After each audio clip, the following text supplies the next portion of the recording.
4 more drivers remain. After 16 races, every moment, finish, pass, crash, and win will culminate tonight into the mold of a championship. One more race is on the horizon, looking over beautiful South Florida and the Homestead-Miami Speedway as we welcome you to the 17th and final race of the 2022 WORC Dynamo Designs National Series and the Oregon Diecast 150 with our coverage live on the KBueno Racing Network. Hello everyone and welcome to the result of every race coming together for one title holder event tonight. We're alongside Francisco Bacchiao atop the broadcast booth here in South Florida. My name is Kenneth Bueno. Francisco, there is no doubt that after 16 races, we would end up at a certain moment where we would narrow down the picture, and now all we've got to do is just get the final strokes of the paint in to finish off what's been a beautiful canvas so far. And what better way to do it than at a sunset picturesque setting as Homestead-Miami Speedway for the finale.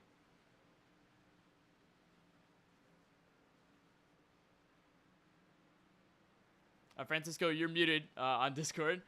It's all good. There we go. My apologies. All good. But yeah, it's happy to be here. It's gonna be it's been a long season. A lot of guys have worked really hard to get here, and 4 drivers battling it out for the 80 laps, the just over 120 miles here that they're going to be racing tonight, and somebody's going to come home a champion, and 3 drivers are going to be gutted that they weren't the champion.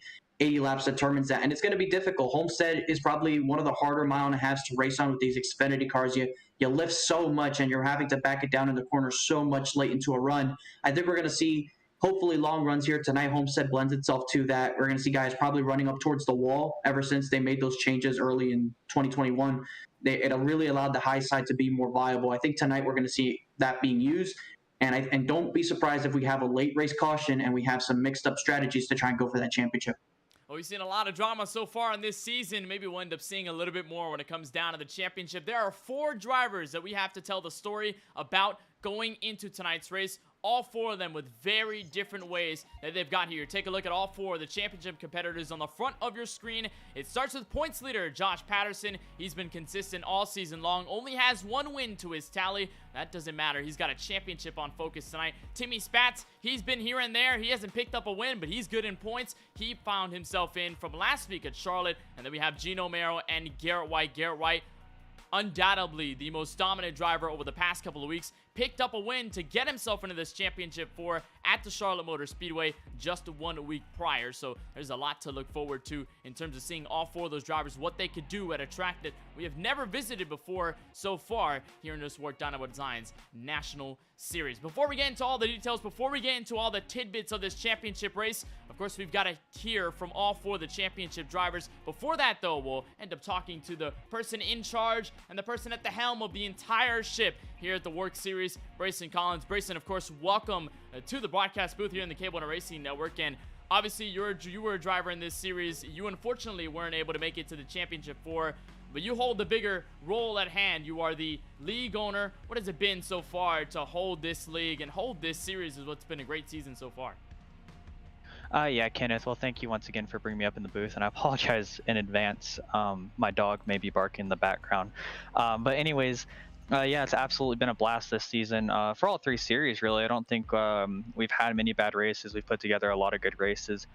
And so ultimately, I feel like it's been a good season, and I feel like we have 4 of WORC's best here tonight in this final race. Obviously, Josh, he's probably the greatest driver in WORC statistically. He's got the most wins. He's got a championship to his name.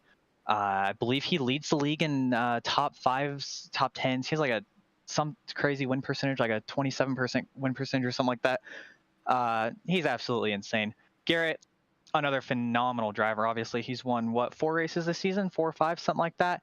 He's been on rails. He didn't even race. Was it Nashville? He didn't race.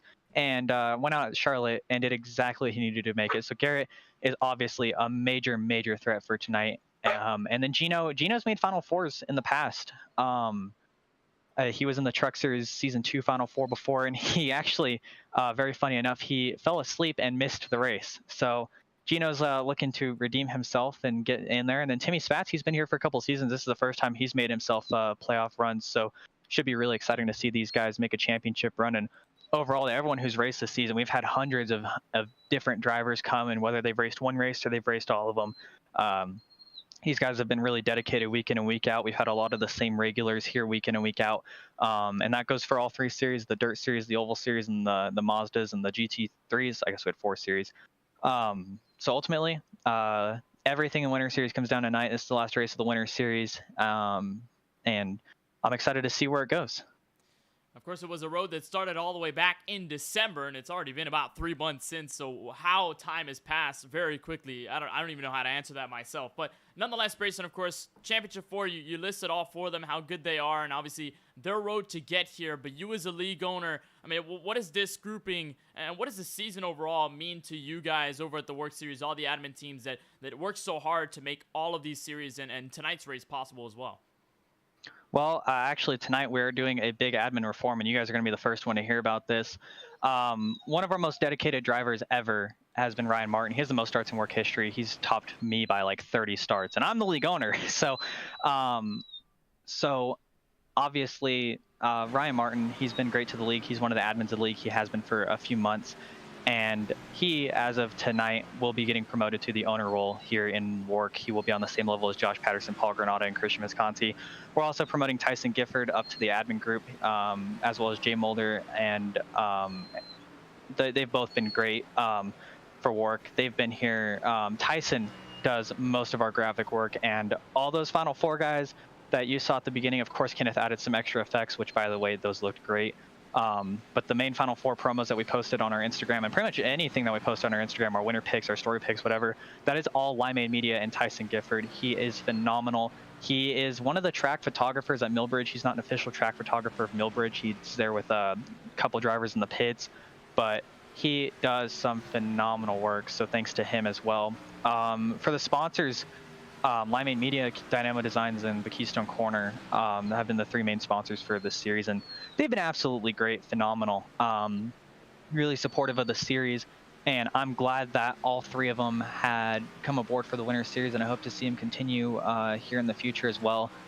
But yeah, for all the admins and the assistants, the owners, for everyone here, it's definitely been a great season.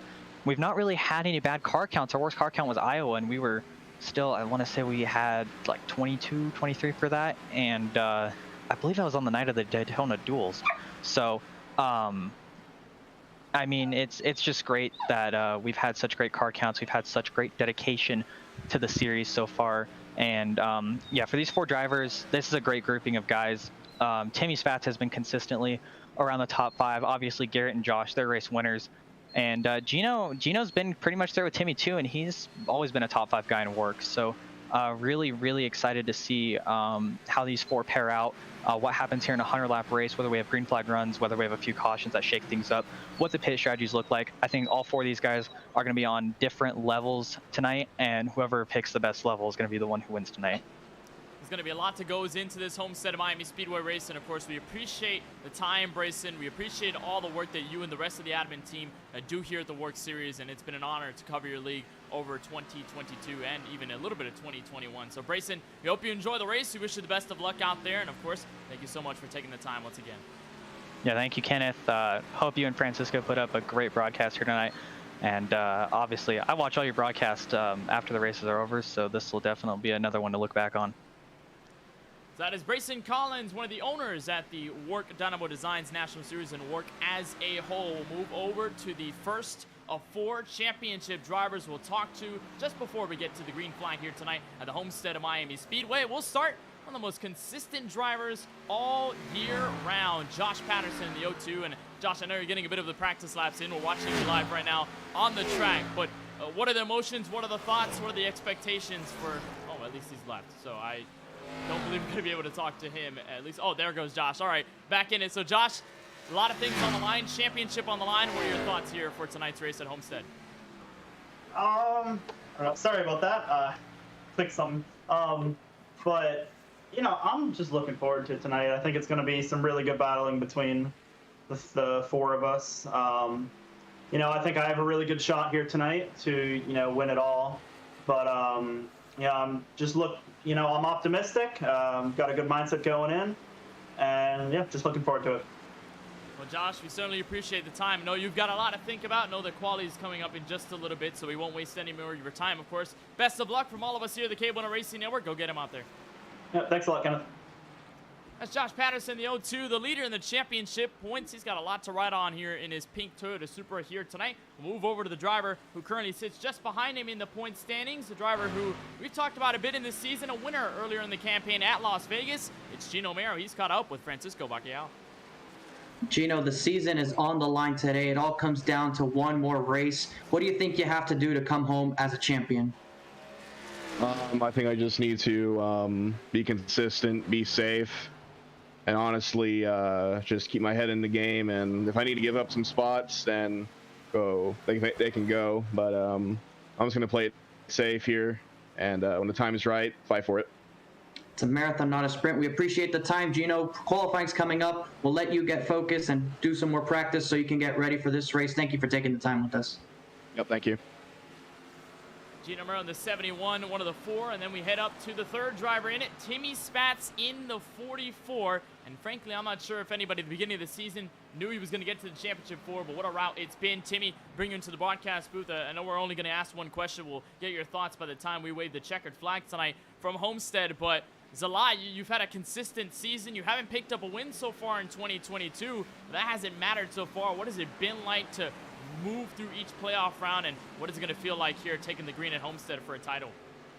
It's been pretty good. You know, the consistency really came from getting those really good runs at tracks that I've never really been good at, and even when I had issues, making the best out of them and still getting a positive finish in the end of those races.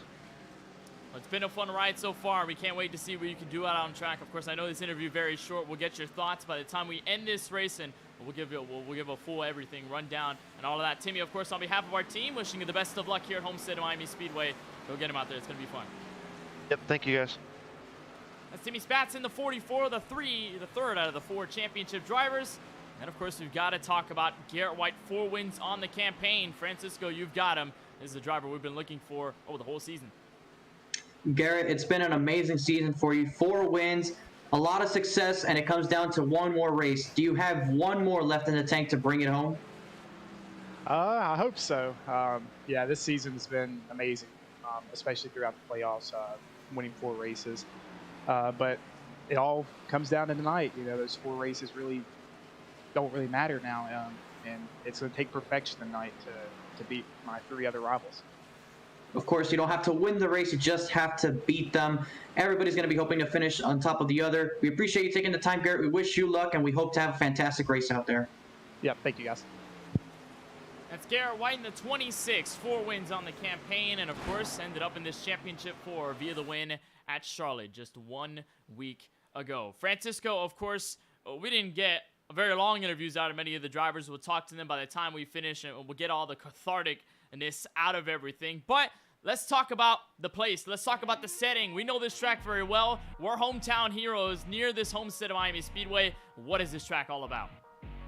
I mean, I wore the color shirt that I'm wearing in representative of the wall and the paint that we have on the inside of the racetrack. I went matching with our setting here tonight. But Homestead, when you come to this racetrack, you feel the championship vibes here. You feel like you're racing for a championship. It's the only 1.5 mile shape this way. We have progressive banking. You can go from the bottom all the way to the wall, and they're both just as fast. And when the lights turn on, you just know it is go time. There's nothing else like it. And these guys are going to feel that in this race. From the moment the green drops, they're going to feel that pressure, but it's not going to amount to what they're going to be feeling at the end of the race. We don't know what these guys are willing to do for a championship until they're tested in the moment. What are you willing to do? And you know, there's been a lot of previews in other series in the sim and in real life of what a driver would do to end up in a championship. Some people say they'll wreck their grandma. Some people say they'll give the bumper to their mom. But, you know, nonetheless, I mean, these drivers are going to put it all on the line. And it's been a great story out of these 4, no doubt about it. I mean, you think about how they ended up getting here. Brayson talked about it. And even some of the drivers, they gave their insight on just a little bit of it. Timmy Spatz pointing his way in, finding his way through the races, and ending up here tonight. Garrett White dominating the playoffs after his first win of the season at Bristol, and then moving on to the 4th win at Charlotte to lock himself into this round. Josh Patterson, who's been consistent all playoffs long. It looks like we haven't really seen him falter. And then you look at Gino Mero, one-time winner this season, was also able to keep his head in the game even when it looked tough at some moments, and was able to rally back. And now he's in this place, all four of them really in this area for a championship. And obviously here in the WORC Dynamo Designs National Series, it's going to be a lot if you can get to that very point. Still a little bit of time before we kick off qualifying, so we've got a bit more to revel in, Francisco, before we really drop the green flag here, and Barney the Flagman sets us off into turn 1 for the very first time. And this is the first of 2 intermediate racetracks to close the, obviously, round of 5 or round of 9, which was the first round before the championship 4. And now tonight we ended up at Charlotte. Very different tracks, still the same in length, kind of the same in banking, just a little bit. So if you're looking at intermediate success, who do you got your eye on so far? I know we've got 4 championship drivers, but there's a lot of non-playoff spoilers that could very well take the checkered flag away. Yeah, there are non-playoff spoilers in this race that are looking real fast right now. And I think the first one that comes to mind is Wyatt Tinsley. He's here with us tonight. So far in practice, he's put in a really fast lap time, over a 10th clear of the rest of the field.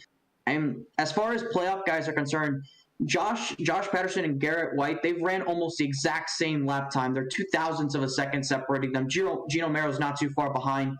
And Timmy Spatz, he's a little bit off right now, at least in the practice session, but I feel he'll probably pick that up. So when you consider all those things together, you have all 4 championship guys basically running similar lap times. It's going to come down to long runs, who can save tires, who can manage the caution flags if we get some, and who pits at the right time. We have limited sets, but depending on when a caution comes out, who's willing to come down pit road, take a chance, try something different in hopes of it working for a championship. Of course, if we knew when the cautions are going to come out, you can kind of plan your strategy that sort of way, but of course that's not how it works. So these guys are going to be trying to figure it out on the fly, figure out what's the best move that they have to make in that moment before they ultimately have to choose, and they have to live with what they choose.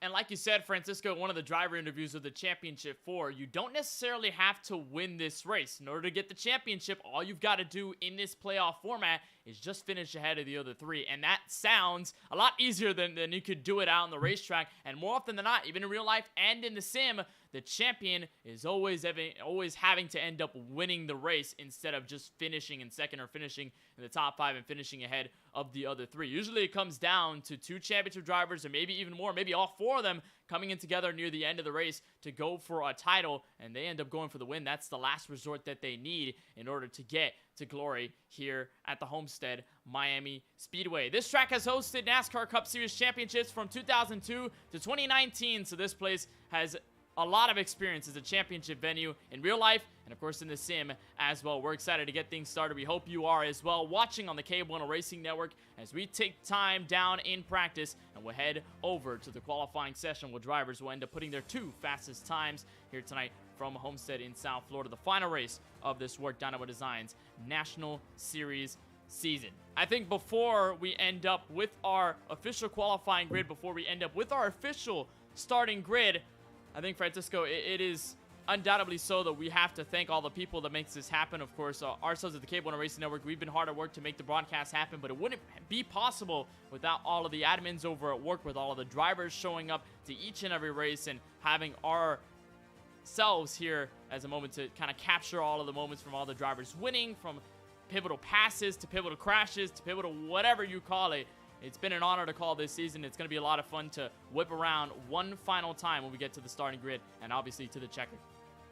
Yeah, we have to thank everybody from Brayson Collins to all those admins he mentioned there. They work really hard on multiple series with multiple different people to try and get broadcasted races. And of course, also we have to thank the people who watch these races. They're also a huge part of why we do what we do. If there wasn't an audience, then chances are we probably wouldn't be here, but we were able to drag some people that are interested in seeing the storyline, wanting to know what's going to happen next, and they want to tune in, and we're able to bring that to them. We're able to bring them some racing on a weeknight that they're able to enjoy just before their real life racing in the weekend. So I'm glad to be able to do that. I'm glad to be able to do that alongside you as well. I feel very lucky of that. And, just one last time in this season, at the very least, we're going to be at our home track and hoping to have a good battle for this championship that's going to go down to the wire.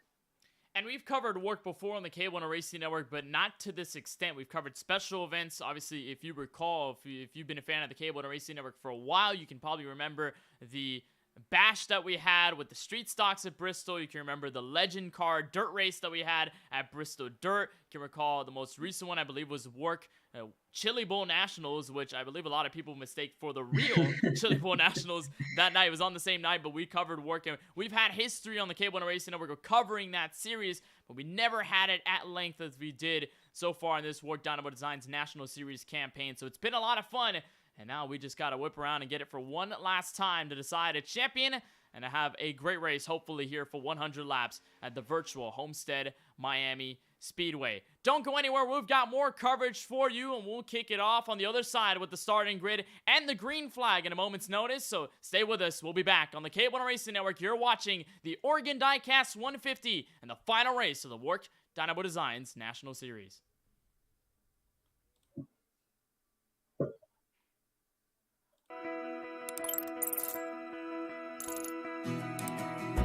iRacing is a sim racing game that combines a true-to-life racing experience with an online community of virtual racers from all around the globe. iRacing offers a multitude of officially licensed cars and tracks, laser scanned with millimeter accuracy.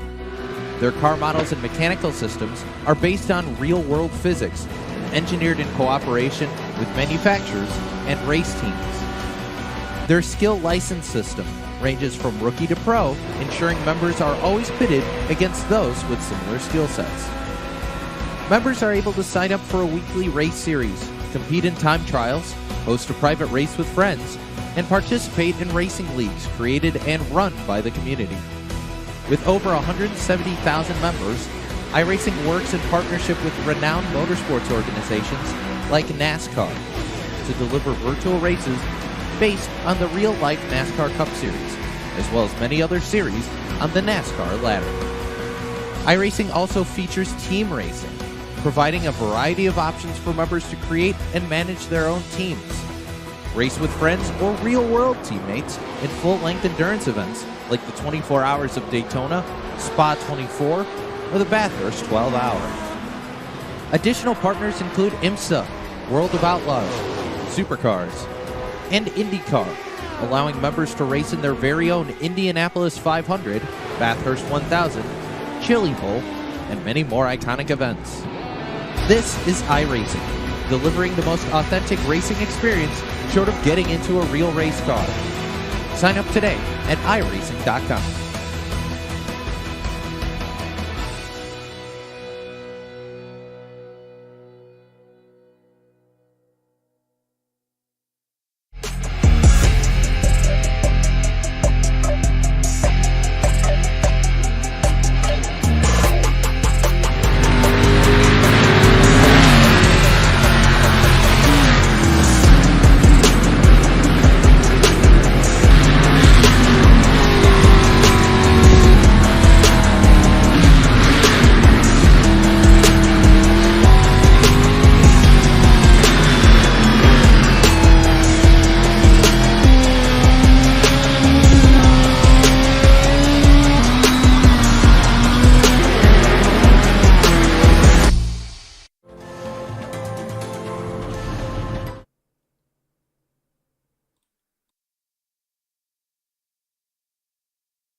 Welcome back to coverage of the Oregon Diecast 150 in the final race of the 2022 WORC Dynamo Designs National Series season. We are just a couple of moments away from the green flag and the start of the championship finale here at the virtual Homestead-Miami Speedway. But it's our time first to take a look at your starting grid for the final time and see exactly where every driver and your favorite driver will be starting here tonight from South Florida as they line up behind the iRacing official pace truck. Ryan Zabot out of nowhere in the 10 car, nabs pole away in qualifying with a 33.651. He will lead us to green for the first time in the series for him at least. And Joe Berge, previous winner in the campaign at Auto Club, he's got a good qualifying effort on the outside of row 1 in P2.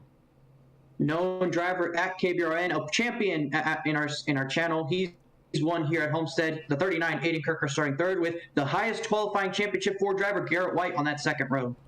Back to row number 3, you'll find Austin Doran. He's done well over the past couple of weeks. He's a multi-time winner. He's also a non-playoff spoiler. He lines up the inside of the top 5. And Gino Mero, Las Vegas winner and championship 4 driver. He'll be starting on the outside in P6. And here we go to our 4th row. Timmy Spatz, another championship contender. He's going to be inside the top 10. Looks like most of them had a pretty decent qualifying effort tonight, Kenneth. And Ethan Workman is going to be on the outside of that row. You got all 3 of the 4 drivers, and then the final one starting deep in 10th. Brady Cox will start 9th on the inside, and Josh Patterson, the final driver of the championship 4, on the starting grid. He'll start in P10. Caden Reif in the 79 is going to be in P11 with Logan Pugh, that 01, looking to have a good closeout race here at Homestead. Back to row number 7, Canadian Jay Mulder will line up 13th. Paul Granada will be on the outside in P14. Nick Penna is going to be in the 15th position, and Laith Hicks is going to be in the 06, starting 16th. Back to row number 9, TJ Lair in the 85 will line up 17th, and league owner Brayson Collins will be in P18.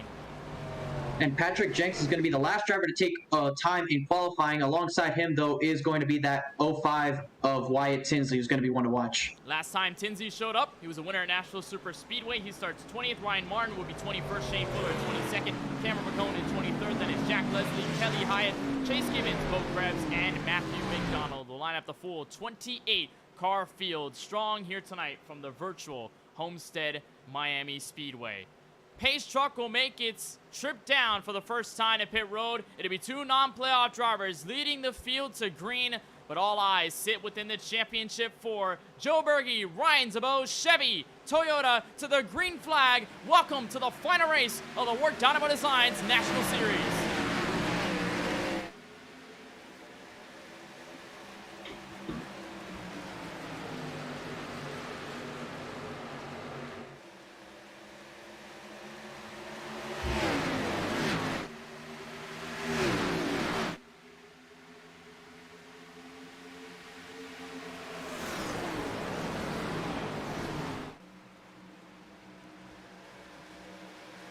And as the field fans out in 3 and 4, using all the different lines that this racetrack has to offer, taking the lead on the outside of the front row is going to be the 83 of Joe Berge. He's going to lead, and he's going to take the lead away from Zabo as Garrett White moved his way up into 3rd. Look at Gino Mero to the outside of Aiden Kirker, trying to get up into 4th and behind his championship rival on the 2nd circuit of the race. A bunch of drivers already looking up to the high line. We probably didn't expect that, especially on lap 1. But we already see many going for the middle and going for the very top on the track as we watch a battle here for what could be 3rd. It's Austin Doran underneath championship competitor Garrett White in the 26. I believe a couple of cars got loose there out of turn 4. We will stay green, and the leaders mostly single file back to turn 1.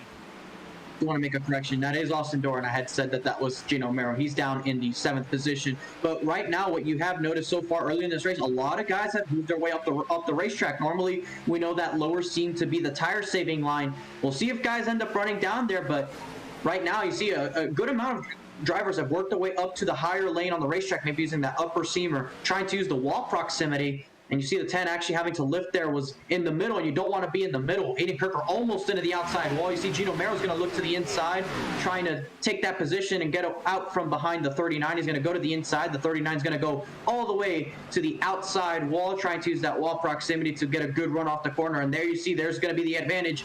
He's going to get a big run off the turn 2. He's going to be able to hold position. And Gino Mero's going to have to tuck back in line, but he's going to have that 0-2 of Josh Patterson in his mirror. Look at how insane this is already as of lap 4. The only buffer between these 3 championship drivers and the championship leader, Garrett White, is Aiden Kirker. Only 1 car between them right now. This shows you how competitive these 4 have been all season and how they're looking so far in the opening 5. Here from Homestead, Mero will look underneath. Aiden Kirker maybe take a 2-for-1 if he can grab Garrett White to the inside. And the Ford Mustang will nose ahead for a moment coming out of turn 2. But White will have the move coming off of the banking, and he'll have the momentum going on the back straightaway. Here comes Patterson now, the inside attacking on Aiden Kirker. May well get to the inside of Gino Mero. He's right there, door to door, and they're slowly catching up to the 26, side by side for 2nd in the championship. And almost making contact off turn 4. It's a little early for that right now, don't you think? You see the 0-2 getting to the outside. He's going to get in line right now before they get to the corner and start running different lines once more. Looks like most of them were able to navigate past that 39 of Kirker. That's going to put them all in line for position, and it's basically a free battle right now. You see almost to the inside of Garrett White, but Garrett's going to dive to the bottom to try and get by the car in front of him. It looks like that's the 10 of Zabo, who's dropped down to third. He's going to lose now to fourth. Look at the slide up by the 26. He's going to lose momentum off the corner. That opens the door up for the 7 of Gino Mary's going to get past the 10, and they're now side by side for the lead of the championship on lap 7. Championship lead already in a battle for what seems to be third on the racetrack in running position right now. White tried to make the slide job on a falling Ryan Zabo, and now Gino Mero moves out of turn 2. He's your championship leader. What a move there by the 71. We've got to move over for the race lead. Austin Doran to the inside of Joe Berge. And I think it's going to be important for us tonight, Kenneth, not to lose sight of the battle for the lead between the non-playoff drivers. These guys are out here trying to win a race.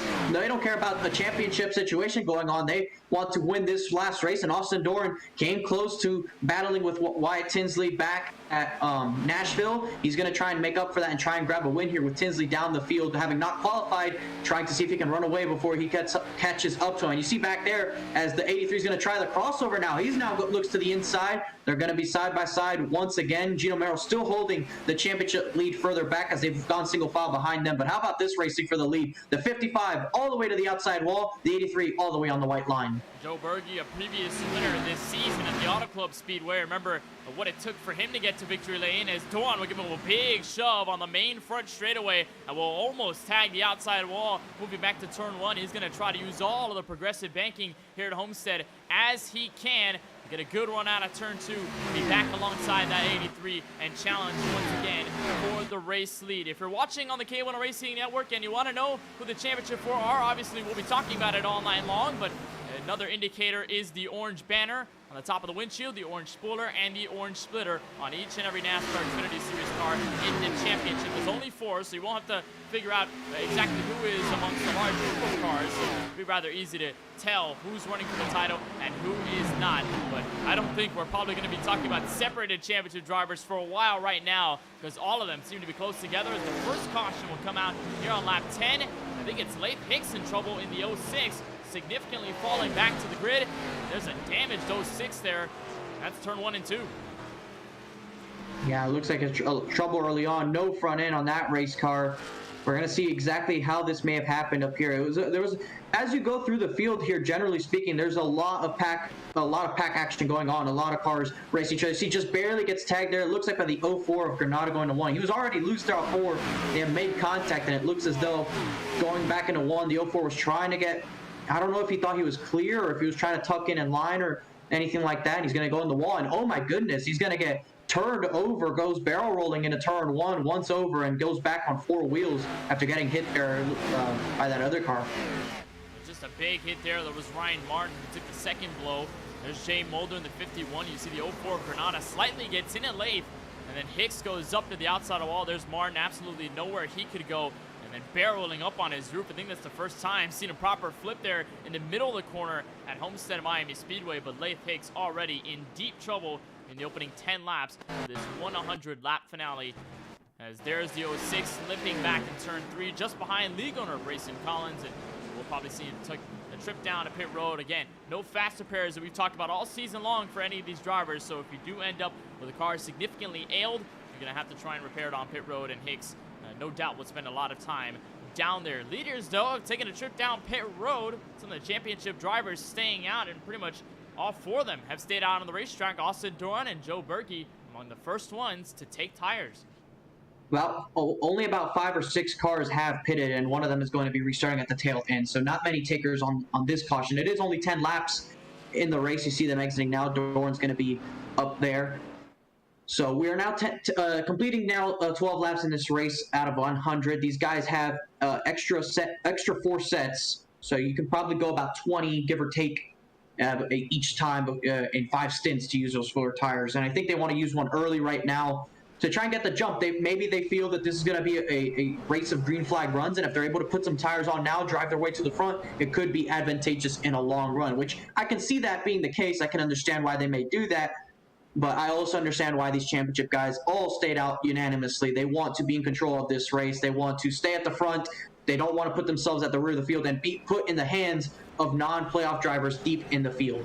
And also, most likely, given the fact that they do have only 4 tire sets, these drivers, they know they have a bigger picture at hand. They don't want to waste the first tire set only 12 laps in. They want to wait a little bit longer and then make the pivotal calls there later in the event, because this track at Homestead-Miami Speedway is known for eating the tires up rather quickly here. It's a pretty rough surface and pretty old after being born back in 1995, but this surface as old as 2003. Obviously, it still eats up the tires rather quickly, and these drivers up at the front running for the title, they know how important that is, tire saving, and of course, keeping the tire sets on pit road as much as you can until the end. So they're going to make this easy call to stay out, and all 4 championship drivers now reside into the top 10. So lights out on the iRacing official pace truck. We'll go green. Lap number 14 of 100. Of course, still a very long way to go after our first green flag stint, our first caution involving the 06 of Lathe Hicks. Gino Merrill, Josh Patterson, 2 of the championship 4, and end up at the front commanding the field. Gino Merrill, a winner earlier this season, was able to steal away from a charging Christian Visconti at the end of that one in Las Vegas, and Parker White. Or rather, Parker White, yes, Parker White was in that, and then he got spun near the end of that race. He's got 9 top 5s and 12 top 10s on the season. It's been a great campaign so far for Gino. He's going to look to cap it off with a championship. We'll see if he can control the field well as the pace truck makes its way down a pit road, and the leader's up and away by a good margin. We're back to green at Homestead. A good restart there for Romero, but going back to what you mentioned there, Kenneth, I think it's important that you and I have covered many races at Homestead in particular when it comes to the championship races. We've seen different drivers, different vehicles. We've basically seen a lot of things that have happened in the past, so we can kind of foresee what can happen with certain people in certain instances. You can sort of predict what is a sort of vibe that the championship race has. You know where things can go, and you have experience, and that matters in these races. When you see drivers maybe pushing a little too hard at a certain portion of the race, you can maybe say, well, this is not what we've seen in the past, or deja vu moments. As right there, almost contact the 75, the 79, and the 55 of Austin Dorn. He's on those new tires, remember, trying to work his way up through the field. There's Joe Berge up ahead, almost got hit there by that car on the apron, who's now really having to check up on the bottom. Berge slicing his way up into the top 20, into the top 15. Now that's the 68. Actually, we have a car stopped right there. Couldn't make out who that was, as we just saw the camera. There's the 700 of Kelly Hyatt. He's going to be stopped on the apron. Of course, he's on the apron. iRacing will not throw a caution for this if he stays right there, but he is physically present, so if he stays there much longer, maybe the admins will throw a caution, because that could be dangerous. If anybody gets loose and tries to save the race car and realistically has a chance, but happens to find that car in their way, that's going to definitely do them in. It's going to be very troublesome there. And there's a look at a turn 2 high. It's still on the racetrack on the apron there, and it's not moved whatsoever. So we'll wait what the admins decide to do and whether they want to throw a caution at this particular time. One of the cars who was loose on the bottom at a turn 2 before we found the stalled number 700 car, the 168 of Bo Krebs, and found his way on the bottom of 3 wide action there out of turn 2. Decided to back out of it and had a struggle getting his race car back to snuff there out to the back straightaway. Here's an onboard look with one of the drivers near the rear, Timmy Spatz, of this championship battle so far. Gino Merrill there up in the front. There's Garrett White in a fight with Aiden Kirker. Timmy Spatz started 7th. He's up to 5th now. It's just the strength of the championship 4 already on display. And I think, Francisco, in a way, if you're a non-playoff driver, you do want to win this race, but you do also acknowledge, hey, I don't think I should be pressuring these championship guys a lot on the racetrack. I don't need to race them hard because they've got a race and they've got to deal with themselves, and I'm not directly a part of it. So I'm not going to try and influence or make myself an outside factor. And that could be part of the reason why a lot of the Championship 4 drivers are up here so close together. A lot of the non-playoff drivers just don't want to fight them too hard. Aiden Kirker has really been the only one to strike up ahead without fear. Yeah, Aiden Kirker right up in the top 5, just trying to run his race. I think even if you're up there kind of as a buffer, I think as long as you're not in the way directly of these battles, I think these guys will think it's fine. You see, Kirker hasn't really been in the way whenever he's been around the championship cars, just kind of let them go, allow them to do battle and not really try to play a huge role in that. And, you know, as a driver, I've also been in this situation in a race that you covered with the Bungeon Lawn Care Series. They had their championship 4 here just over a year ago last March. And, you know, when you're a driver in that situation with playoff cars as a non-playoff driver, you kind of figure out when you're supposed to race them and when you're not. Obviously, if you're up at the front of the field, especially if it's for the lead of the race, you can definitely battle them because that's what you're racing for. However, if there's a group of championship drivers, as you see, look how loose he's going to get. He's actually going to get into the wall. He's going to make contact on 76 door and around. They're going to spin to the inside. No caution yet, Kenneth, but huge crash for the 55. And actually, someone else is going to spin in. There's another spinner there. That's the 96. Caution now officially waves here from Homestead. That was Matthew McDonald in his Toyota Supra. Brady Cox was one of the drivers involved as well on the main front straightaway. We are again under yellow here at lap 20 of 100. Not even a quarter of the way through this race. We'll take a look and see exactly what happened, but I figure if we were watching it live, you saw exactly what happened. Started with the 55, who was just trying to keep the car straight. He dove it inside 3 wide, and again, Francisco, we already mentioned he was one of the drivers to pit under the first yellow. So he has fresher tires. He's working his way through the field. Right there, just about loses the car. Had anticipation that he was going to be able to save it, but unfortunately whipped it back to the right and got into Brady Cox, sends them both around, and then Matthew McDonald, the third driver in it. And I think it was McDonald's that brought out the caution, because you saw he was already sideways. Looks like he's going to, I think he may have gotten into the back of the 04 there and then gets hit once again into that spin. And I think that's what brought out the caution if the admins did not do that. So we're going to see you here from high above. Checks up last second, gets loose actually. He's going to crash down the racetrack. I think if he doesn't get hit there, I don't think the caution comes out, because you can tell by the angle in which the car was heading down there, he was going to hit the wall before he ever went past the perpendicular relative to the racetrack. That would have been a big incident there if the caution had not been flown. As here's a look from Cameron McCone. Just in front of him was McDonald. Slight tap there from the 028, but he's able to keep it without any significant damage apart from some right front. And he's going to be able to continue on, but Leaders on pit road. unfortunately tagged the 96 at the wrong place, wrong time. And you said it, Francisco, many of the leaders on pit road right now, including your championship 4. And here's a look at the entire field getting service. I noticed there, Kenneth, before the caution came out, the 02 of Patterson has some very slight right front damage. It's very minimal. I could barely make it out as the 71's going to win the race off pit road of Gino Mero. But some very light contact with the outside wall, perhaps on the 02 of Patterson. We saw him really running close to the wall. Maybe got a little bit too aggressive one lap and really hit the right front of that race car, because he has a little bit of a crack in it. Though it's sort of bent up near the hood. Very minor, but when slowed down, I was able to notice that on a picture here. So maybe that might influence his car's aerodynamics going forward. So a couple of drivers did not head down pit road, most notably the top 4. So it was Wyatt Tinsley, Logan Pugh, Brayson Collins, and Paul Granada. All 4 of them not making a trip down to pit road. Wyatt Tinsley will now then capture the lead of the race. Wyatt Tinsley, of course, a winner this season over at the Nashville Super Speedway, and he's put up dominating performances before at these style of tracks. Of course, he did do well. The 1.5 mile, I believe Las Vegas was his first start, and the Nashville Super Speedway sort of operates like an intermediate track, although it is not necessarily 1.5 miles long. And Tinsley here now with the lead has the opportunity to maybe run away from everybody else and put on another one of those clinics that he is very well known for doing in certain leagues, and of course in this league as well when he's been a part of the running order. So now with our first round of at least pit stops for a majority of the field, you only had kind of a quarter of the field get down on that first yellow. Now what do you do here if you're the championship 4? Of course, they're all tucked in within each other, so it's not like they have a lot of ground to pick up in terms of the buffer. And they're kind of squaring off against each other very early. How do you tackle this now with fresh tires and having to get around a couple of cars now?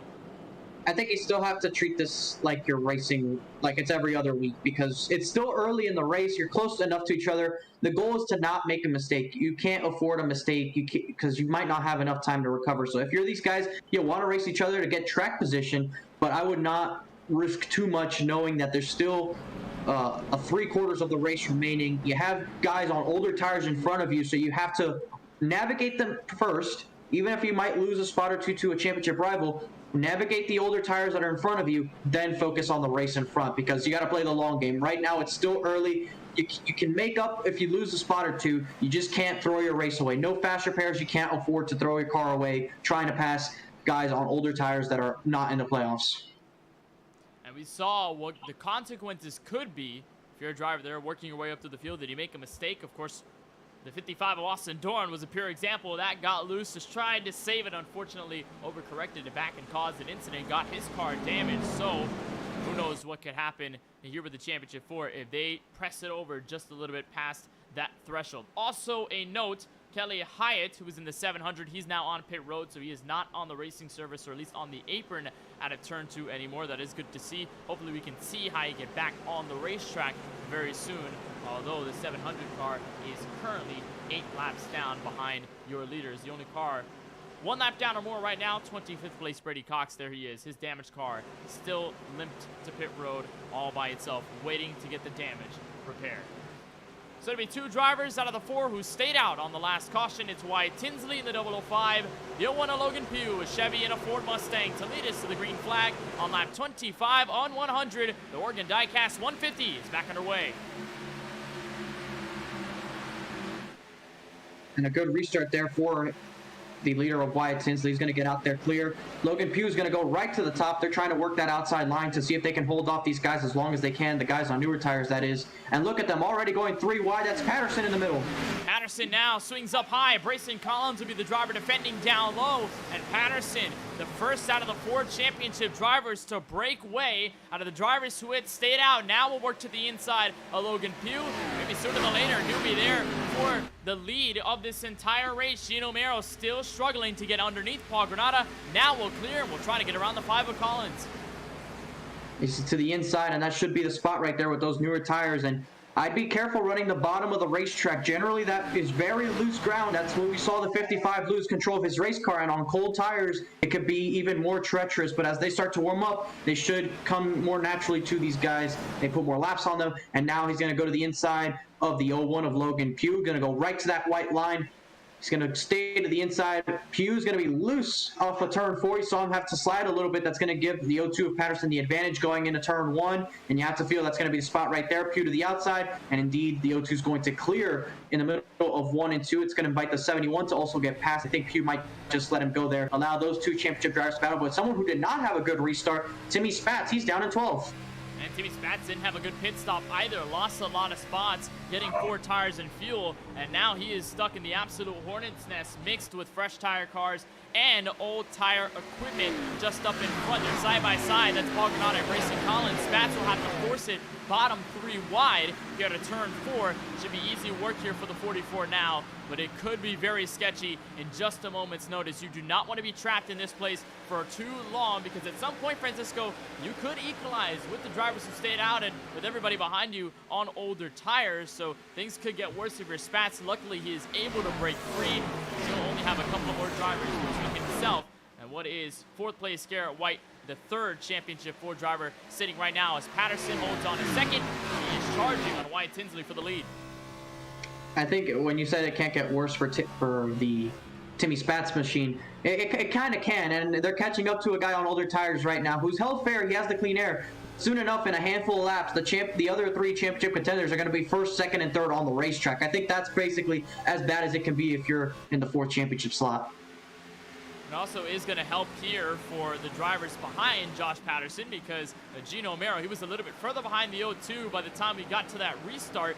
But ever since the 02 was able to kind of get away from all of the old tire cars and make those passes as Pugh almost lost the car. What a save there out of turn 4 for the 01 Ford Mustang. But here's the 02, starts to poke his way through the field. At 71, finds the open doors and is just kind of able to follow his Toyota Supra up to the front. So while Garrett White, Gino Mero are behind the championship leader, while Timmy Spatz is also behind, maybe the doors open could help them in somewhat of the long run, although Timmy Spatz has not been able to make use of it. There's Logan Pugh, and I think his tires may be shot, Francisco. Seeing that car whip sideways not once but twice and almost 3 times coming out of every certain corner here in Homestead. That car is not doing good with the shoes it's got on right now.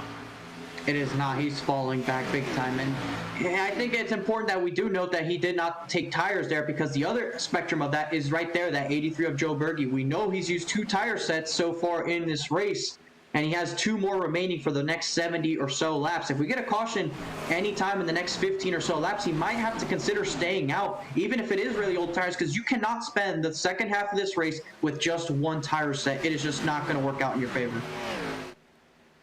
And so we'll monitor Joe Berge on his route, of course, with those 2 tire sets gone and having the other half still left to play. So it's all single file through the front of the field, remarkably so. Wyatt Tinsley has been able to hold strong up at the front of the field in the 05, despite not coming down pit road on that last stop. So White Tinsley doing a good job to hold on to his equipment. Right now, his Chevrolet Camaro leading the field by about 0.3 of a second, and he's kept that stable over Josh Patterson. Very impressive there for a car on older tires. There's Ryan Sabo, who was the pole sitter tonight here at Homestead, now working high. That is Joe Berge on the very low side, trying to make this pass, and it's been a great race for both of these guys, but remarkably so for Joe Berge. Non-playoff driver, he's done well in a lot of his appearances here in this WORC Dynamo Designs National Series, and as he slips over to make that move complete for P6, Berge only continuing his shot to the front of the field. And he's trying to get back up there because if you remember, he went off strategy on that first sequence and kind of lost track position because that caution that came out, the most recent one, was just a little bit too early for the strategy to work out. If it had gone green at least another 10, he could have probably been leading the race, but still solid back inside the top 10, maybe in the top 5 soon. He's going to have to run down the 39 of Aiden Kirker in order to do so. But look up there, I think we're very close to having a battle for the championship lead. Gino Merrill's about 2 car lengths off of your championship leader as they're working their way off turn 2. You see him right there. He's right on the back bumper of the 02, and they're still just a little bit behind your race leader. He's holding strong with that clean air, and you have to think soon enough this is going to start equalizing. I do believe Tinsley came in on the first caution, so it's not race start tires. He has used a set, and he stayed out there to make sure that he has 3 sets remaining, which is what most of the field has. They have 3 sets remaining. So everybody's sort of on equal footing by the time the next caution comes out. But right now, this is the battle to watch. It's a great battle so far, and Gino Merrill has not let up, still putting the pressure here on Josh Patterson. It could force him into a mistake if things go awry for this 02. They have fled away from the 26 of Garrett White, and obviously still remaining ahead of the 44 of Timmy Spatz, who has since struggled to pick his way through the field. He is still stuck as the last driver in the top 10 right now as of lap 35, so it's not good news here if you're the 44 of Timmy Spatz and watching these guys secretly run away from you at a moment's notice. That time out of turn 4, looks like Patterson had the better run out of the corner. If you want to look at lap times, they're more similar than ever. You look at Tinsley, of course, he's setting 34.5, so still rather quick for the race leader and on some older tires. But then you look at the championship 4 drivers right here in Patterson and Merrill. Last time Patterson set a 34.614.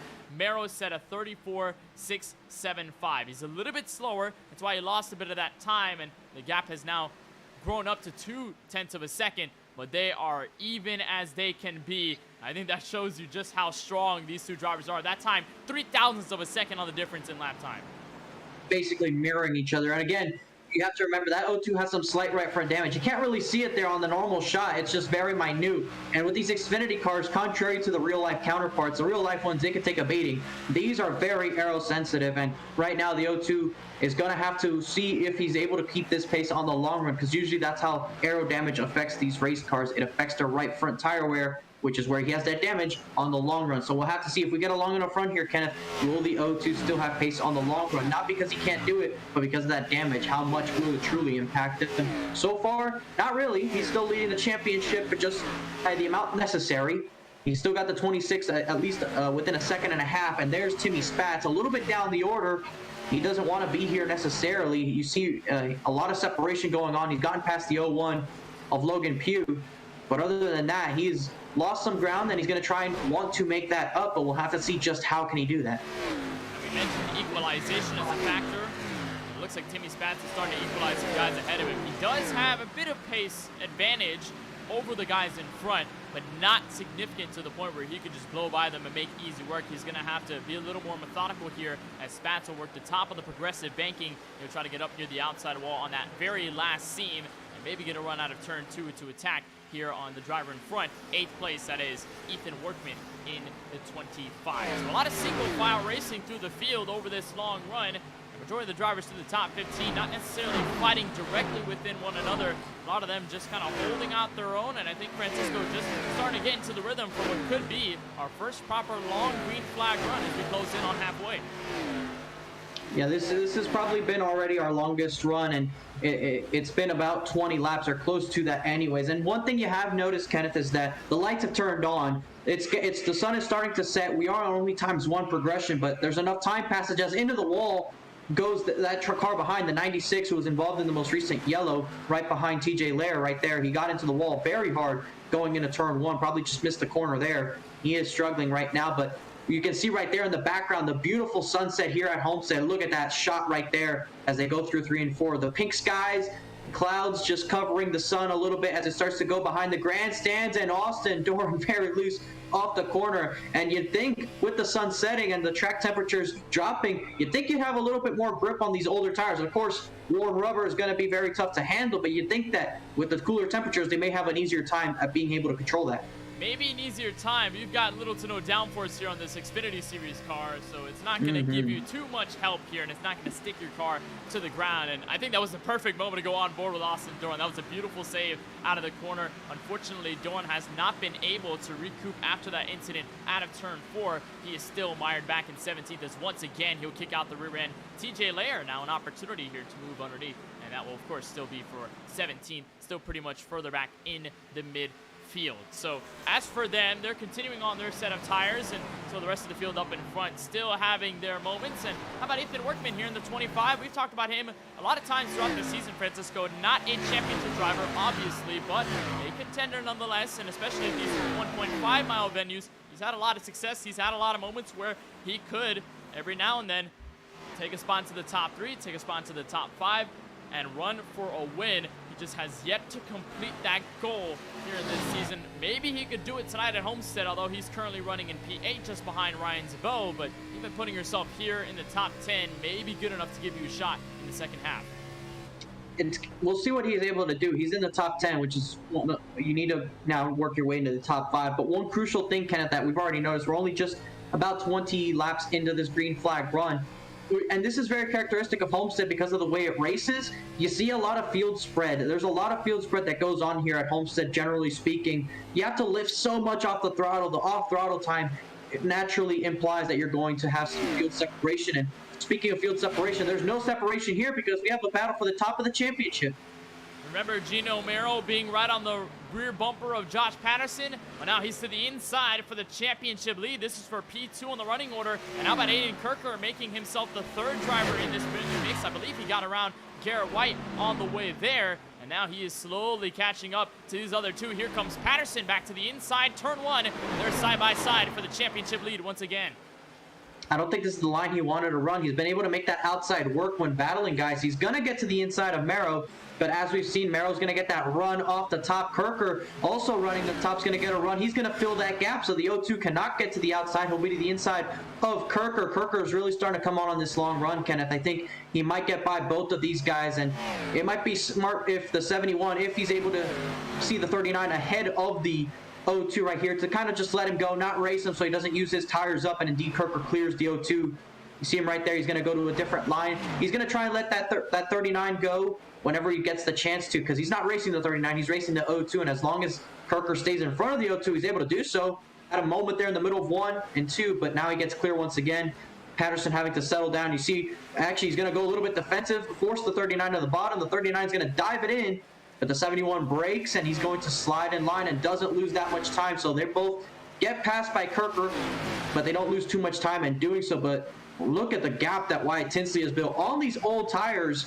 So this strategy of going to the lead and getting the clean air has really worked out in that 005's favor. And he's driving away from the field, and he's probably going to have to come down pit road first. Definitely going to have to come down pit road first if we continue to stay green. He's now 2.5 seconds above second place, which has now moved Aiden Kirker into the 39. He's now up to second, so a beautiful move up through the past couple of positions for this 39 U.S. Army Chevrolet Camaro. Previous champion of the Homestead-Miami Speedway Cup cars a while back. WRC NASCAR Cup Series, if you remember that, on the KBueno Racing Network. We covered that race, how dramatic that was to the finish between himself and Cole Williams all the way to the end. Parker White also in the mix as well. All of them together for that championship. It was insane to watch it come all the way out of turn 4 in the final lap. For it all, I think if you're Josh Patterson, though, Francisco, you let out a sigh of relief there, because that was a compromising situation, having to fight with Aiden Kirker, who's now starting to get by you, and then you lose your line on the racetrack, and then he ends up going around Gino Mero, and then you're like, oh, thank goodness that he got around that 71, because if he didn't, and he would be buffering between that 71 and the 02, it would be a terrible situation for Patterson that he would have to work around a non-playoff driver in the midst of the championship battle while they're so close, but I don't think maybe he can let out the sigh of relief just yet because he's got to hold his breath and tuck in the muscle just a little bit more. Garrett-White is now in the rear bumper.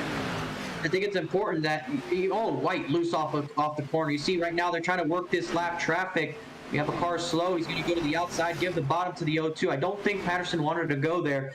And this might be either tire wear, the different methods of saving tires, or it could be that damage. We saw him able to hold enough pace in the first 20, 25 laps of the run to really stay ahead of Merrill. But as soon as Merrill got past, he's starting to put a little bit of a gap between himself and the 0-2 of Patterson. And if you look behind Patterson, they're starting to catch them up. You see Joe Berge has really worked his way up here. He's trying to get into the top 5. He's running in 6th right now.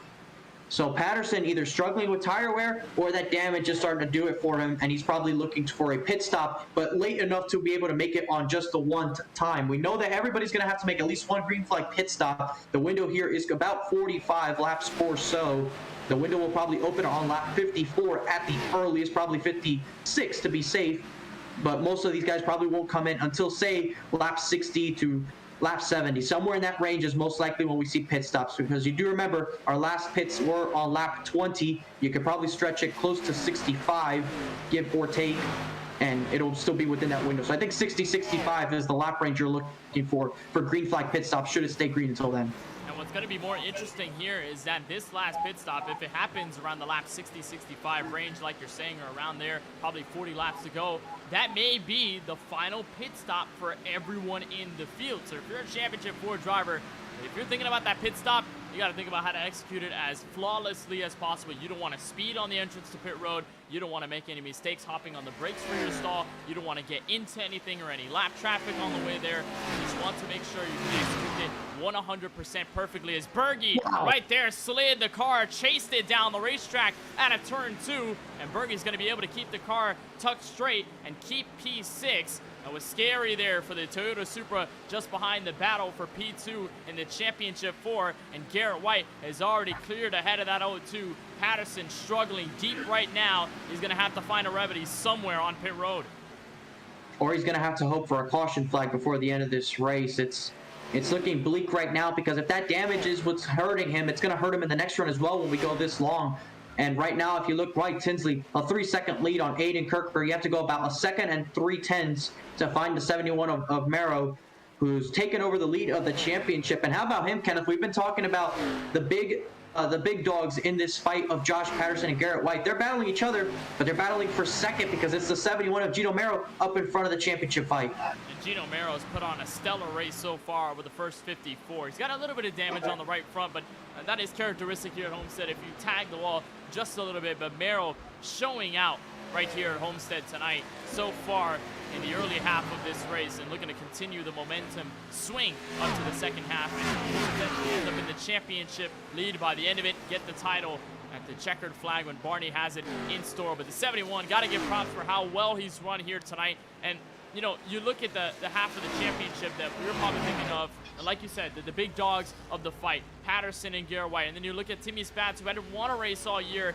He was just kind of consistent. He kind of walked his way in there and did a good job of doing so. Got to give props, but just kind of was ended up in there. And then the 71 also did the same, just hanging tough in the playoffs and performed well at a lot of tracks. I can recall Iowa, he did pretty well. There were a couple other venues in the schedule where he had put up good runs and good finishes and good starting positions as well, to be able to slot himself where he is right now with a chance for a title.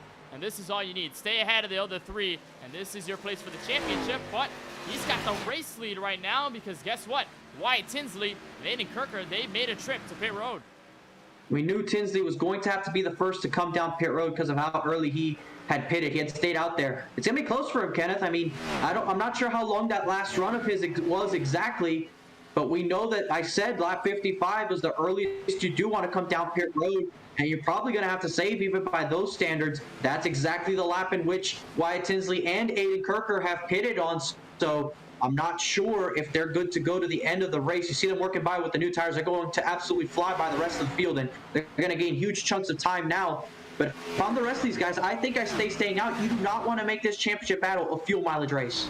You definitely, Joan, especially if you're not very good on the thinking cap and if you don't got a crew to help you out. But it may be the solution here if you're the O2 of Josh Patterson. Right there, a pivotal change of position out of turn 4. Not only did Joe Berge get around him, he's been sliding around for a couple laps. Ethan Workman in the Ohio State Camaro also made his way around the O2 of Patterson. So the buffer only starting to grow, and it could help Timmy Spatz gain an extra spot in the championship if he can close things down. But for Patterson, he was at the top of the summit, and now he's starting to plummet all the way to the depths as Gino Merrill will lead this race and still in sight for the first and what could be final pit stop here tonight in the Oregon Diecast 150.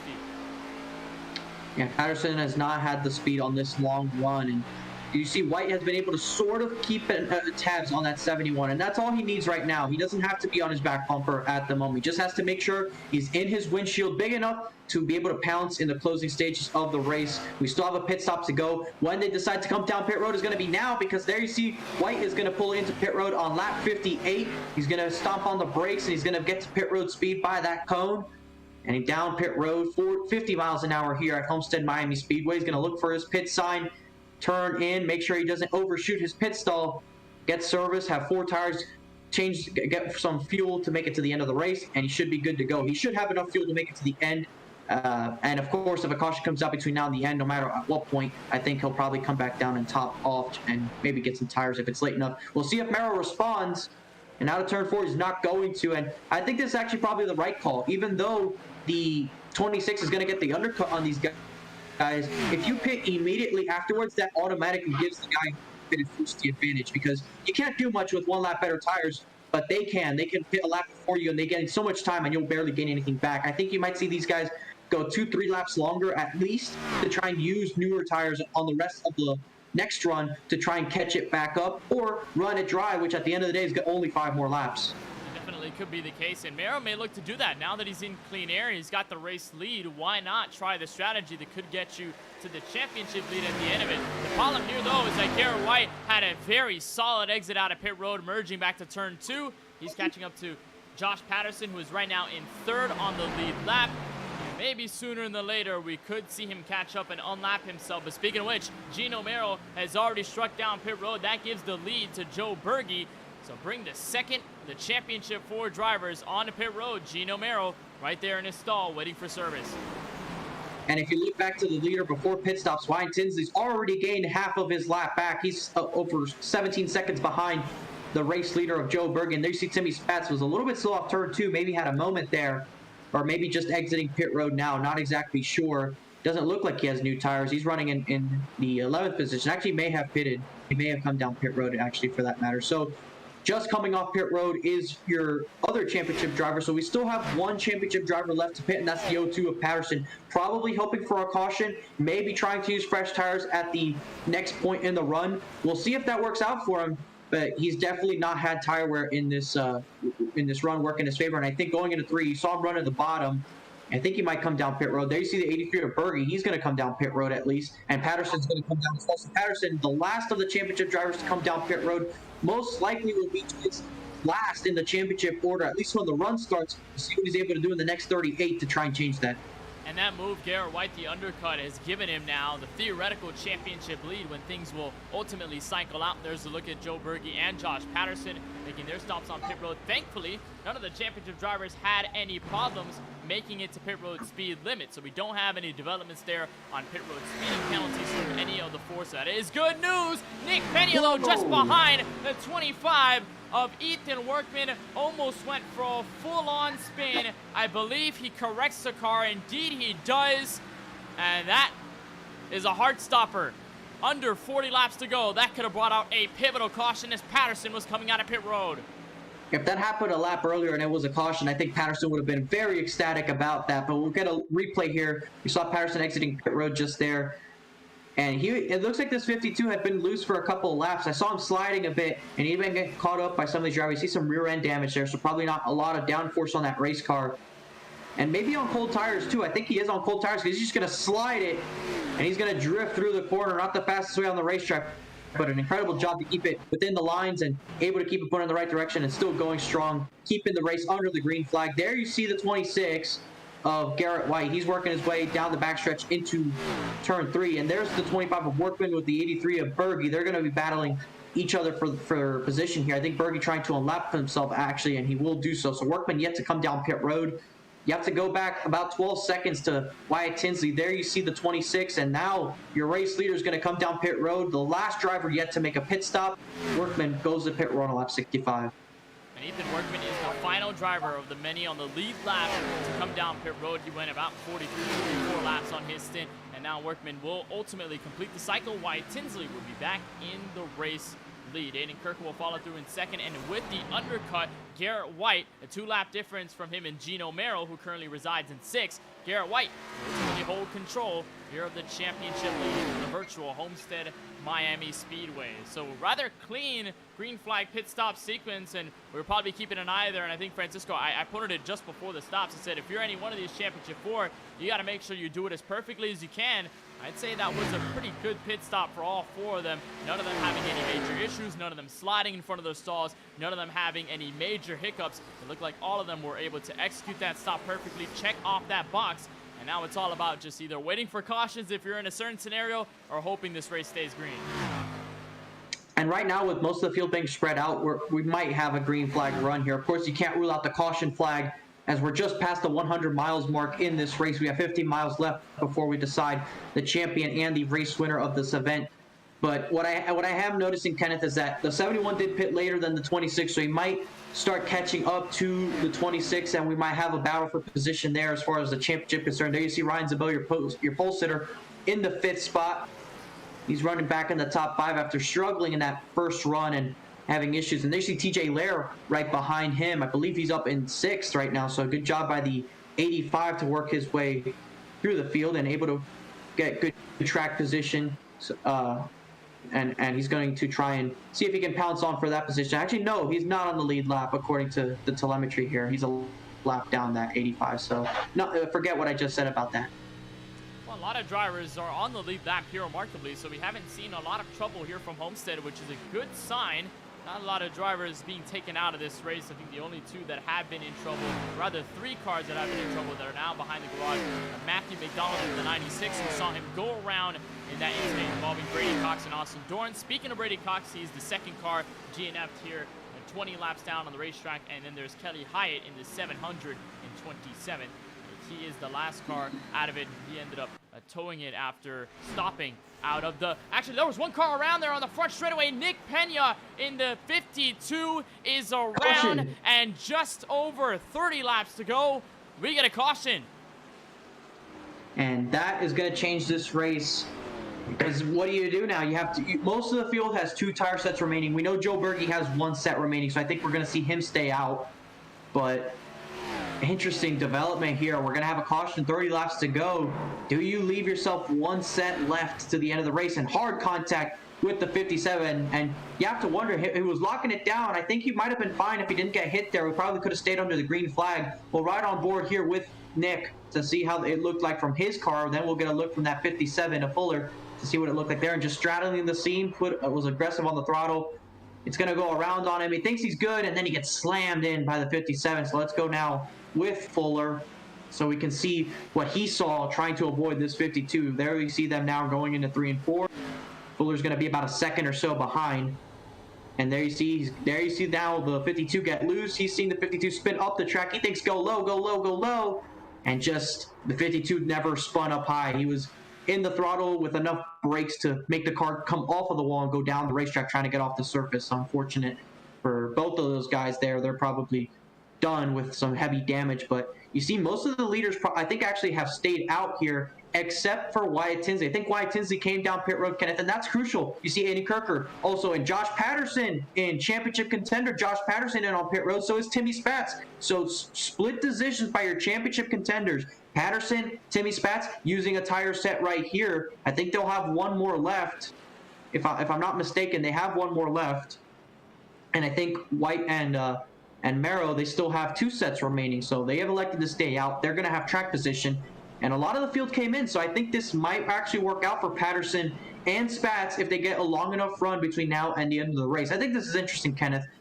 for them to do that. But on a more important note, regarding the race leader beforehand, Wyatt Tinsley had to pit, and Aiden Kirker did as well. They were so close to the end on fuel. I don't think they were going to make it without saving significantly. So this caution is actually a big break for those two. It definitely is, and actually no tire calls for the 02 or the 44. It was 5 to 6 seconds between Patterson and Timmy Spatz. Patterson had 5 seconds flat on his stop, while Spatz had a little bit longer, 1.2 seconds longer to be exact, 6.2 seconds on that stop. So this is for fuel. This is not for tires. I figured they realized, hey, we already pitted a little while ago. We don't really need to have Goodyear Eagles now, maybe a little bit later, but not for the moment. We're not going to waste it. We're going to go for an extra splash here. So very unique call out of those two, and I figure that might be necessary if you've been falling back in this championship battle, at least at this point of the race, because White and Merrill have been sort of the most consistent over the whole night, and then Patterson had significantly fallen back on the long run. He needed to try and find some alternate strategy to get ahead. Timmy Spatz had also stayed near the rear of the field, fighting for his life in the mid-pack, and now he's going to try something else, so this fuel call could potentially shape the game up for the final 30 laps of this race. And that's going to mean a lot if it can work for both of them. But you see now, Kenneth, I don't exactly understand why they would do that strategy. I can see why Tinsley and Kirker did. They pitted so early that they didn't have the fuel to make it to the end of the race. They had the fuel to make it to the race, Spatz and Patterson did. But to not take tires and just take fuel, if you feel like you're just costing yourself track position. So I'm a little bit puzzled there. Maybe it will get an opportunity to ask them post-race about this strategy call, because I don't think I would have played this card. I would not do fuel only. I know we're tight on the tire sets. They have 2 remaining still. I think you maybe can afford to use one here. We've seen green flag runs. I think if you're trying to win the championship, you gamble and take a set right now. Hope that the race goes green from here on out, and you might find yourself in the lottery spot, able to use those tires, get past your rivals, and drive up to the front of the field. Because worst case scenario, within the last 10 laps, you get another one, you strap on your last set, you're probably not coming down pit road whether you have 2 or 1 set remaining at that point. That is true, and speaking of which, strategy is still on the cards. There's a 2-lap tire difference between the 2 drivers that'll lead us to green, and the championship for Garrett White, Gino Merrill, the first 2 to lead us back to action here at Homestead-Miami Speedway. Just before we go back green, I want to remind you that our coverage is brought to you by Dynamo Designs, your one-stop shop for all of your iRacing design needs. They can cater to any style you like and can ensure you will look good on track, all starting at just $5 per scheme. You can message Josh Patterson, #9212, on Discord or at Facebook at JP Design to get him working on your latest design today. Garrett White, Gino Merrill, the first 2 to lead us on a restart lap 74 of 100, closing in on the final 25 laps here in the Oregon Diecast 150 and the championship race. White up and away. We're back to green as the field sails for turn 1. Tinsley, an aggressive move to the bottom, taking it 3 wide. He's going to move his way now up into the 4th spot, so move the 32, or the 005, the 32 being a custom number, to the 4th position. He's looking to the inside of Merrill. Merrill did not go on that restart the way he wanted to. Now he's going to lose another spot to a non-playoff driver, and Logan Pugh's not too far back. He might try to pounce. There's Ethan Workman now. They're going to be racing for 5th, and Patterson right behind these guys. This is going to hurt if you're Gino Merrill. He did not get a good jump on the restart, and now he is being absolutely swarmed by everybody, and a lot of them non-playoff drivers. There's Ethan Workman, door-to-door to the inside. That's a pass complete for P4. Josh Patterson weaving his way into the fight. He's going to try and stall the 71, but Garrett White may have something else to worry about, because Joe Berge and Wyatt Tinsley are right on the tail trying to take the lead away. I don't think this is a worry. I think you probably let them go if you're smart. You want the buffer, but you don't want to race these guys. You don't want to cost yourself the championship spot. You have the championship lead. Don't get caught up racing these guys. These guys are racing for the win. You're not. Here's Berge now to the bottom. He's going to lose the ground out of turn 4. And now here comes slipping into the space on the top, Wyatt Tinsley in the 005. He's a previous winner this season, so he's got at least got a lot of familiarity up at the front of the field. Trying to stay in behind the 26 to no success. Meanwhile, Josh Patterson ducks down low. That's a pass underneath Gino Merrill. I think maybe right sides had to have been taken on this car, or something. 2 tires somewhere had to have been taken on this car. He has grip in the middle of the corner, Kenneth, and that couldn't have just been the fuel only. So you watch there, Merrill loses the spot. Patterson works up with his P5 on the racetrack, and we are about 3 wide for the race lead. That was Berge who made a move down low. Tinsley who had given him the shove to push ahead of the 26. And now here comes Tinsley for the race lead. Side by side for the race lead, the 26 is trying to help Berge stay ahead. He knows the 005's on that newer tire set, and I think Tinsley might just clear him off the corner, and he's going to try and slide up. Berge does as well. They're going to all go to the outside now, and now he goes to the race lead. And now you have the 26 trying to hold off Workman for that 3rd spot. He's still in the championship lead, but now he has to be more mindful because Patterson's moved his way up into 2nd. Merrill now going to lose another spot. Aiden Kirker's moved his way up. Remember, Kirker also pitted under this caution and did take tires. So he's going to try and work his way up and try to see if he can battle for this race win, though he's probably lost a lot of track position to the guy he was battling in Wyatt Tinsley. So right now, it looked good on that restart early on for that 26, but right now, you can't help but feel as he gets passed by the 25, he looks in his mirror, he sees his first championship rival within 20 laps to go. They're going to have to do battle here soon. And he probably stepped over it when it comes to letting off, because you made a good point, Francisco, that you don't necessarily need to fight the non-playoff drivers all too harshly. But when you let off, not in moderation and with full discretion, it could allow the other championship drivers to get close to you. White, of course, smart enough not to stay side by side with the 25. But now that means there is no buffer between Patterson and Garrett White for the ultimate championship lead. Right on board with the 02. And I figure here, Francisco, the call could be to get some extra insurance. Maybe if we get to the later stages of this race, maybe a green-white-checkered. But also, got to think about the handling on the race car. There are some people who like to have more fuel in their car. They like to have the car a little bit heavier. It caters to their driving style. And then there might be some that they don't like the lighter fuel load when it starts to burn off because it starts to get more loose. Maybe the car starts to step out a little bit more and it doesn't end up in a place where they want it to be, at least comfortably. So maybe Patterson not only made the move for reassurance, but also maybe for handling, and it's helping him significantly. He's going to move to the inside of White for the championship lead. They're going to be side by side. He's struggling right now, but he does get clear. I think it's important to note, Kenneth, if they both did not take any tires, it's important to remember the 26. He was one who pitted first under the green flag pit stop. So if they're on those same tire sets, Patterson pitted, 7 laps later? So this is 7-lap newer tires helping Patterson try to battle for this championship. And he's still on the bottom. Aiden Kirker is going to get support there on the back straightaway, but there is still no convincing leader out of these two. And we've seen Kirker be the 3rd wheel in a lot of these championship battles. He's just trying to stay out of it while also making sure he can catch up to the race lead. They're 3 wide coming back to turn 1. And Kirker's going to back out of that just enough, and Patterson's going to move to the bottom, and he clears. He gets cleared for the championship lead. What a move by Josh Patterson. The setup in a turn 1 puts him in the championship lead. They're side by side ahead for 2nd. That's Joe Berge and Ethan Workman trying to settle amongst themselves while they're aiming to catch up to race leader Wyatt Tinsley. But this could be the move of the race, coming at 18 laps to go. And Kirker is now going to try and get past Patterson. He realizes that the impending battle happened. They raced each other. Now he wants to get by so he can get on with his race. And if he does so, which I think he will right here, he's going to dive it to the bottom, and he should get past 02 of Patterson. That means he'll no longer be interfering, so it'll just be these two. And look who's worked his way into the picture. That 71 has caught up to the back of the 26. We have a 3-car battle. What a move it's been so far for Patterson, for White, for Merrill. We haven't seen Spats in this picture quite yet near the end of this Homestead finale.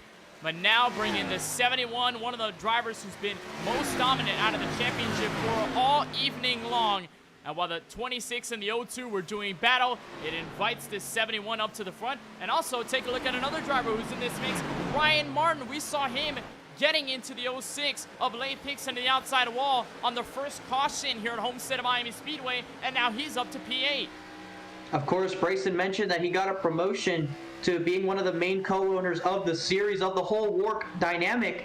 And right now he's doing a good run, trying to see if he can build on that announcement and come away with a solid outing in the last race of the season. But he sees the 3 championship drivers in front of him battling. He does not want to be the guy that messes it up. It's a tough task to mount if you're a non-playoff driver here, just trying to settle yourself amongst these guys who are racing for it all. Martin will not push the issue. Merrill now works the nose to the inside. White trying to make sure he can get an advantage off of the progressive banking. He will do so to keep himself clear for what is P6 right now. We'll continue to monitor this as there's a great battle, a great trio here for the top 3. Aiden Kirker has picked up the pace, coming to 15 laps to go, and he's right here on Joe Berge and Ethan Workman for 3rd and 2nd.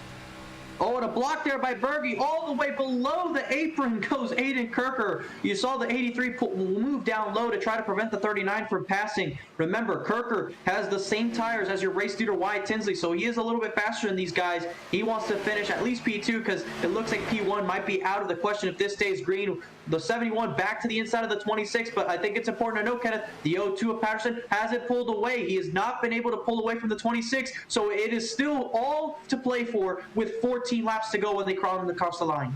So Patterson will stay clear. Aiden Kirker makes the pass complete for 3rd. Will now dive underneath Ethan Workman for 2nd.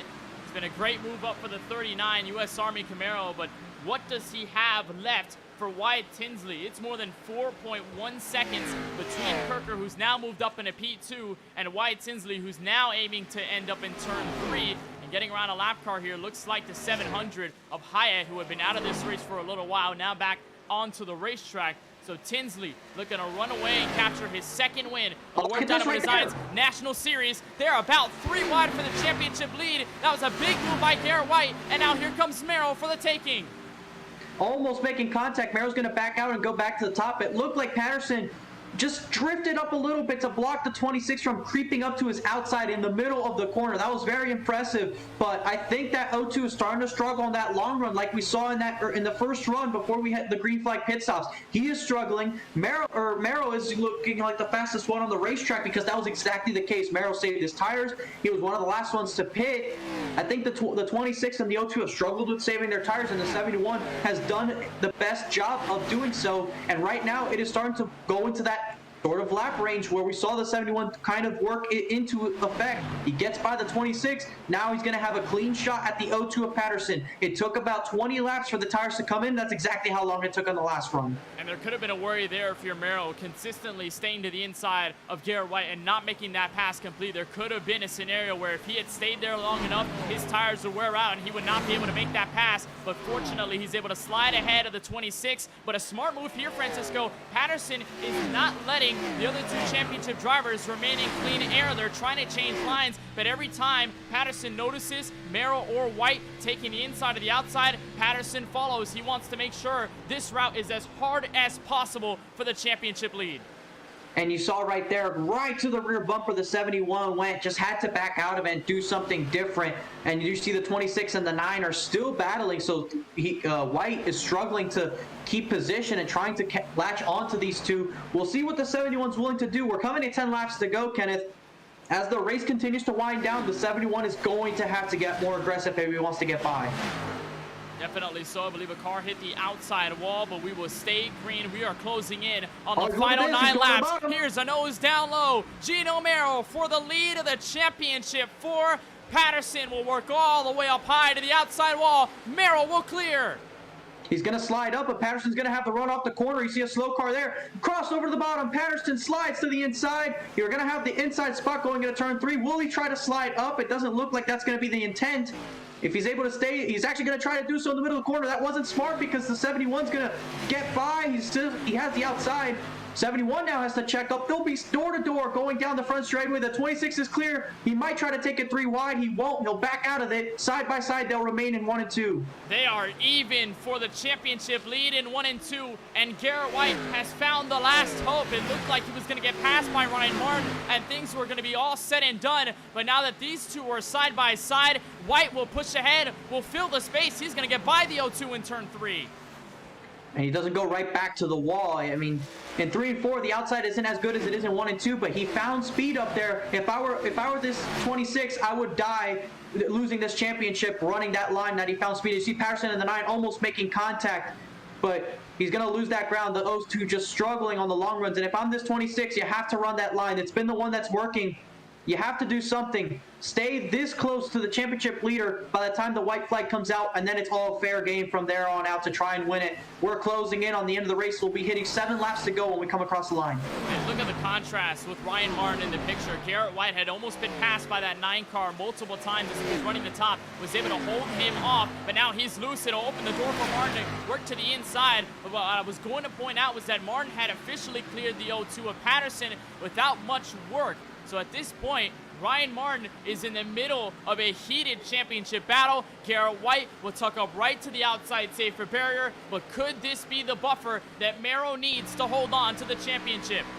I'm not sure if their teammates, the 9 and Merrill, are. If they are, then this is exactly what Merrill wants to see. He wants to see Martin hold them up and do him a solid, but I'm not exactly sure on that. I don't want to be misquoted on that. I'm just very curious. I'm not exactly sure. Martin Lowe, he's looking to the inside of the 71. Now, this is what Garrett White wants to see. He wants to see Martin. He said, now he battled me. I sure hope he goes up there and battles him, and that's exactly what's going on. Merrill, though, he's going to back out of it, and he's going to try to run the top, but I think he lets the 9 go position-wise, so the 9 is clear.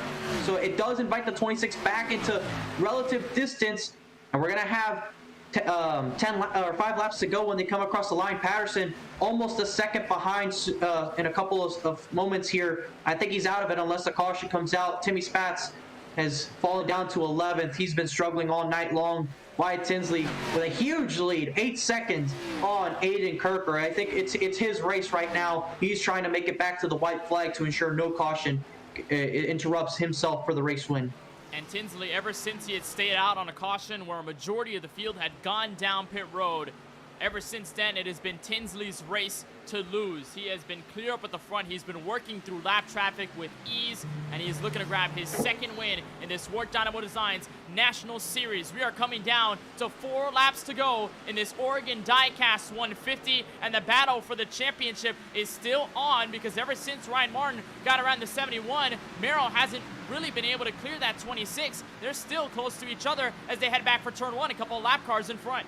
And look at this mess of lap cars. You have Ryan Martin for position. You have a car with no front clip, and you also have Paul Granata right up there. So there is no clean racetrack whatsoever. These lap cars are going to play a huge role. And Martin almost chopped the nose there ahead of Paul Granata. That could have been contact. close. White makes contact and spins the 06 of Laith Hicks. They'll go around, charging to the grass in turn 3. The caution will not wave out. Now it does. 3 laps to go. We have ourselves a green-white-checkered for the title.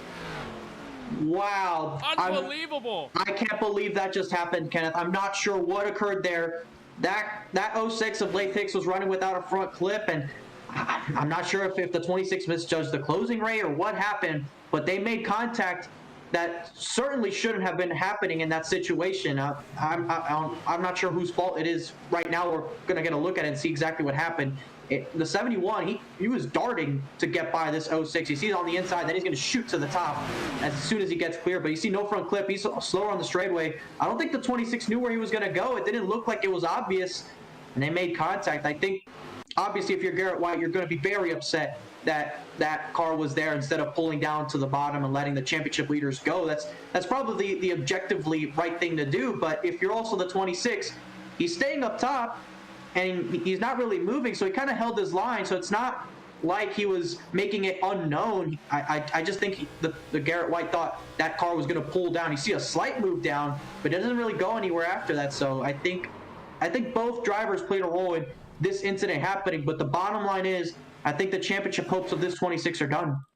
It may indeed so, but we've got a caution, so things can still happen in wild ways. Wyatt Tinsley, who was pretty much up almost 10 seconds on second place Aiden Kirker. That lead has the whole field came. Evaporated. Gino Mero is going to stay out. Josh Patterson and company are going to head down pit road, led by Ethan Workman. There's Joe Berge. There's Ryan Martin, Brayson Collins, Garrett White, obviously for damage repair. The championship 4 driver Timmy Spatz near the rear of that group. So this could be a pivotal call. Not many drivers staying out. So this may change the face of this race, but on that incident there with White and Lath Hicks, it looks like, I think like you said, Francisco, you pretty much hit it perfectly in the fact that maybe Garrett White was anticipating that Hicks would move down low. And remember, White was charging on the outside line. He was taking the line nearest to the outside wall in many corners here at every single lap. So maybe he was hoping that Hicks would move down low, give him the top, and then just not have to worry about it, and he'll get by him without any problem. But then the miscommunication happens, and it happens in a split second. White can't anticipate it, and obviously the speed differential is just too big. They make contact, and that brings out the caution here with 3 laps to go. Could you have predicted this, Francisco? I don't think I could. No. This is shocking. I can't believe it. The most dominant driver of the season in that incident involved with a lap car in the closing stages of the race while battling for the championship. When you saw that mess of cars, though, Kenneth, you had to imagine it was going to play a factor, and it did. And unfortunately for Garrett White, it came at his expense. There you see Ethan Workman, one of the first guys to come off of pit road. It looks like he's going to be inside the top 10 for the restart. And think about it like this. You see Patterson there. He's going to be a little bit further back. There is about 30 lap tire difference because the guys that stayed out, they last on pit road on lap 71 or so. So they are on extremely old tires. And if you're the O2 of Patterson, you're starting in the top 15.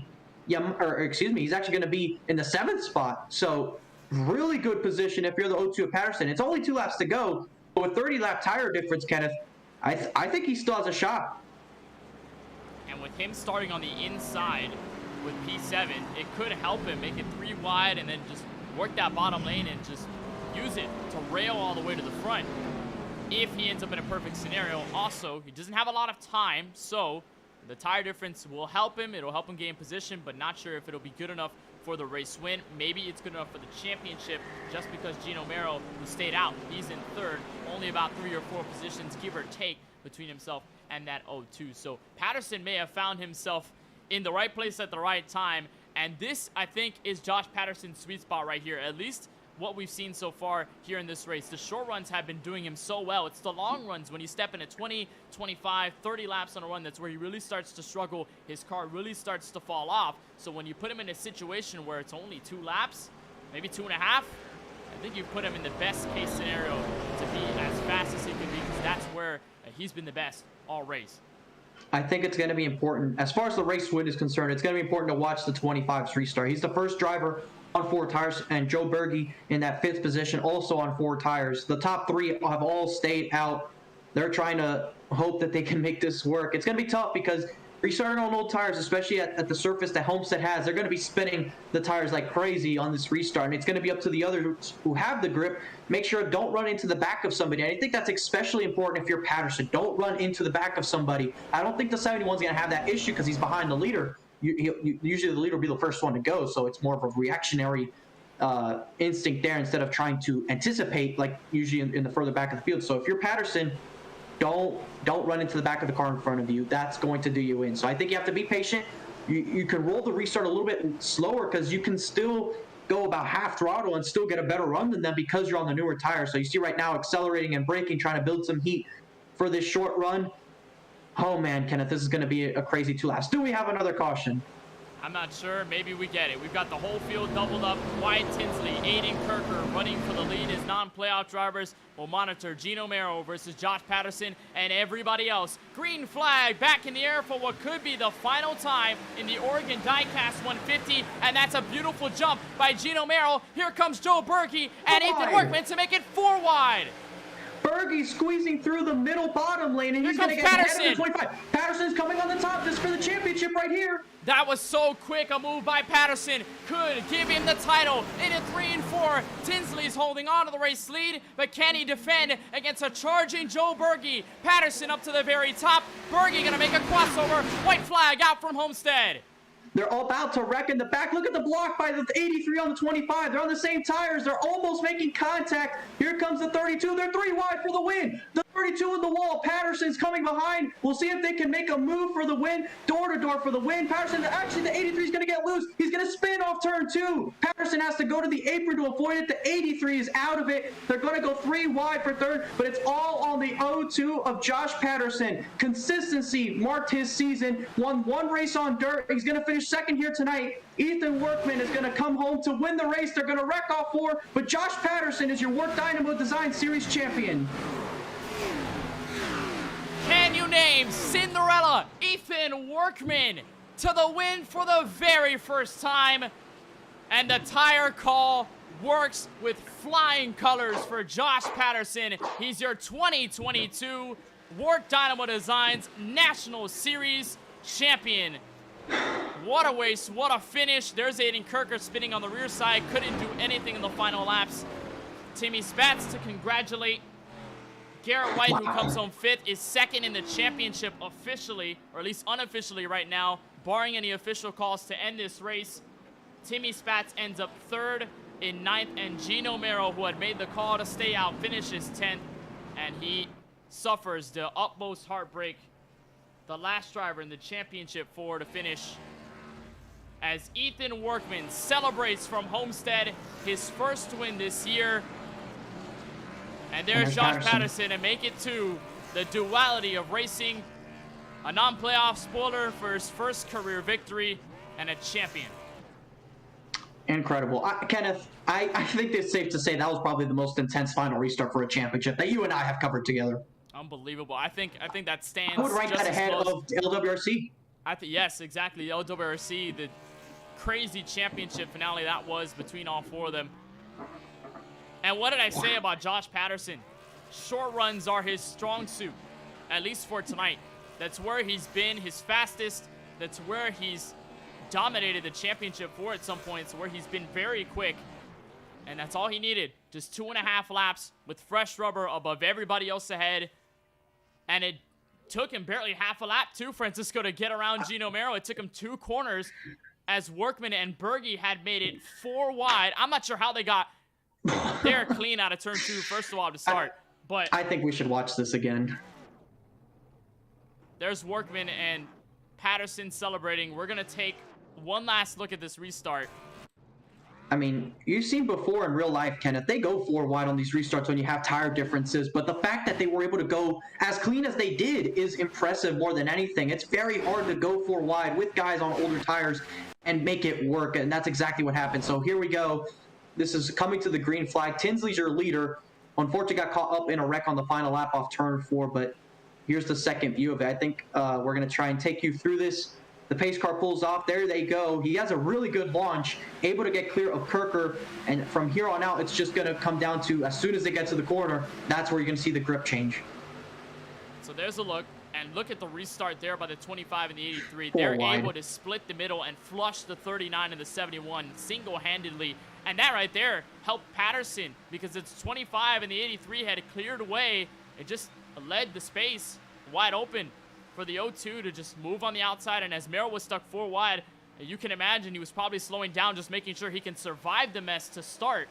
And then as Patterson came charging, there was nothing that Merrill could do. Look at the contact between the 71 and the 26 coming out of turn 4. And then here's a big block by Berge, as Workman had shuffled his way down low. There were 3 wide. Tinsley had tried to make the top work, but struck the outside wall. A little bit too late for him. There goes Patterson charging down low. Berge loses the car, and that could have lost Patterson the championship right there, too, if Berge had hit him there coming to the back straightaway. But he doesn't. Patterson clears, and then it's all about just holding on in the final corners. Doesn't matter that Ethan Workman wins. Patterson's ahead of the others, and he's a champion. And look at that wreck right there, all 4. That's Tinsley and a couple other cars. But how about Ryan Martin, Kenneth? He comes away with a 3rd place finish very quietly there. Good job by Ryan Martin. He was battling those championship guys all night, and it looked like it was going to be for a decent result, but he gets an even better one, top 3. What a beautiful result that is for Ryan Martin. He's going to be very happy about that at the end of tonight's race and going into the next season. And we'll try to wrap our thoughts up. We'll get the championship we'll get the rest of the top 3 in it as well. But first, we'll run through the full field rundown. We'll see exactly where every driver finished at the end of 104 laps on a green-white-checkered finish for the championship. Ethan Workman finally gets his first win. It took a while. It was long overdue, but he finally gets it in first. Josh Patterson is able to get the fresh tires to 2nd place, and that is good enough to get him the WORC Dynamo Designs National Series Championship. Ryan Martin, a beautiful run from him all evening. From start to finish, he ends up in the top 3. We'll talk to your top 3 and, of course, the rest of the championship 4. League owner Brayson Collins is able to rebound for the great result at the end for Brayson, as we talked to him earlier before we kicked off tonight's race. Garrett White, just short of the championship. He got into contact with Laith Hicks as he was trying to chase Gino Merrill. What brought out the caution. He is second in the championship. It's heartbreak for him. He ends up, though, in 5th. Aiden Kirker, though, got to give credit to the 39. Showed up tonight and showed up with a lot of speed here at Homestead-Miami Speedway. Although, on the old tires, he's able to hold on for P6. Canadian Jay Mulder didn't talk about the 51 really all night long, but he ends up in P7. Caden Rife in the 79 is able to be in 8th. Timmy Spatz ends up 3rd in the championship fight. He had been struggling all evening long. He finishes there just ahead of Gino Merrill, who was right in front of everybody else on that last restart, and the fresh tire power overcame, could not play any defense at the end. There was nothing he could do, and Merrill, a heartbreak city for him, but a great season nonetheless for the 71, and a great result at the end. A great drive overall throughout the entirety of this race. Got to give massive credits to the 71. Logan Pugh ends up in P11. Wyatt Tinsley, he was the leader on the last restart, but he was able to hold on to P12 and went sideways off of turn 4. Austin Dorn, we saw him in a crash earlier in the race on the front straightaway. He is good enough for 13th at the end. He is the final driver on the lead lap.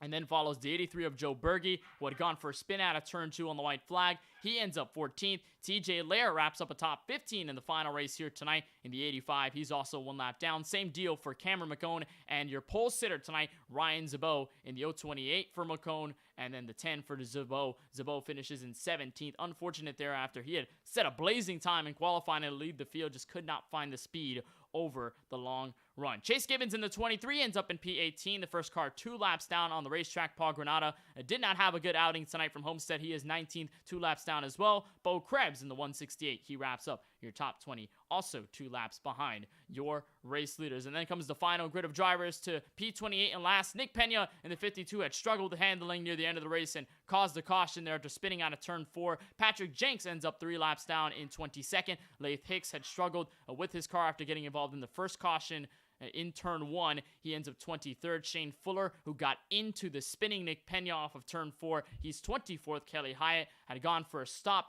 out of turn 2 on the apron, found his way back to pit road, was able to finish the race, although he ends up 56 laps down. Matthew McDonald went for a spin going into turn 1 to bring out a caution. He is 26, 62 laps down, and then it's Brady Cox in 27th and Jack Leslie in the 37. Don't believe that Leslie was able to make the official grid and to the green flag, so he's the final driver here in this lineup.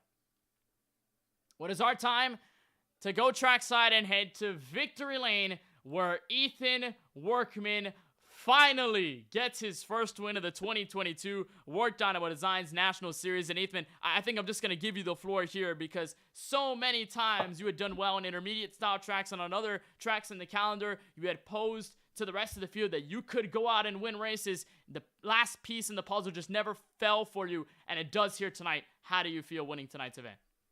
Man, it feels great just finally winning after all the good finishes I've had this season and all the chances I've had to win a race this season. Naming off Atlanta and possibly Indianapolis and maybe some other tracks like Dega and all of that. But it feels great to finally win a race. Just after that caution came out, I wasn't expecting everybody behind me to come to pit road and take forward with me. I was expecting more to stay out with the top 3 on that caution. But it's just been up and down season all around for me. First non-chaser in the points. I'll gladly take that. Just great season. Looking for an even better one for the next season. And an unbelievable race to the finish for you, of course, in that large group of fresh tire cars that had charged. And I want to ask you, as a driver, do you think about the whole consequence of being 4 wide in turn 1, or did you just have the confidence you were going to break free with Joe Berge there as you guys were trying to get in the middle of Gino Merrill and Aiden Kirker in turn 1? Oh, I had real confidence going 4 wide into turn 1 and 2, just because Gino and Aiden Kirker were both on like 25 lap older tires, and I knew me and Joe Berge were going to get away from that on fresh tires, which are about 2 seconds faster at this point. Well, you were able to walk ahead, you were able to surge in the final laps, and after a very consistent run all night long, you end up as a winner. You get your first checkered flag in the final race of this WORC Dynamo Designs and National Series season. Now we work to the future, of course. Nothing confirmed yet for the stock car side on WORC, but with you getting this first win, does it mean a lot more momentum? Does it mean a tidal wave of that momentum is going to come to your side and maybe give you some better runs, maybe more consistency going into what could be the next season?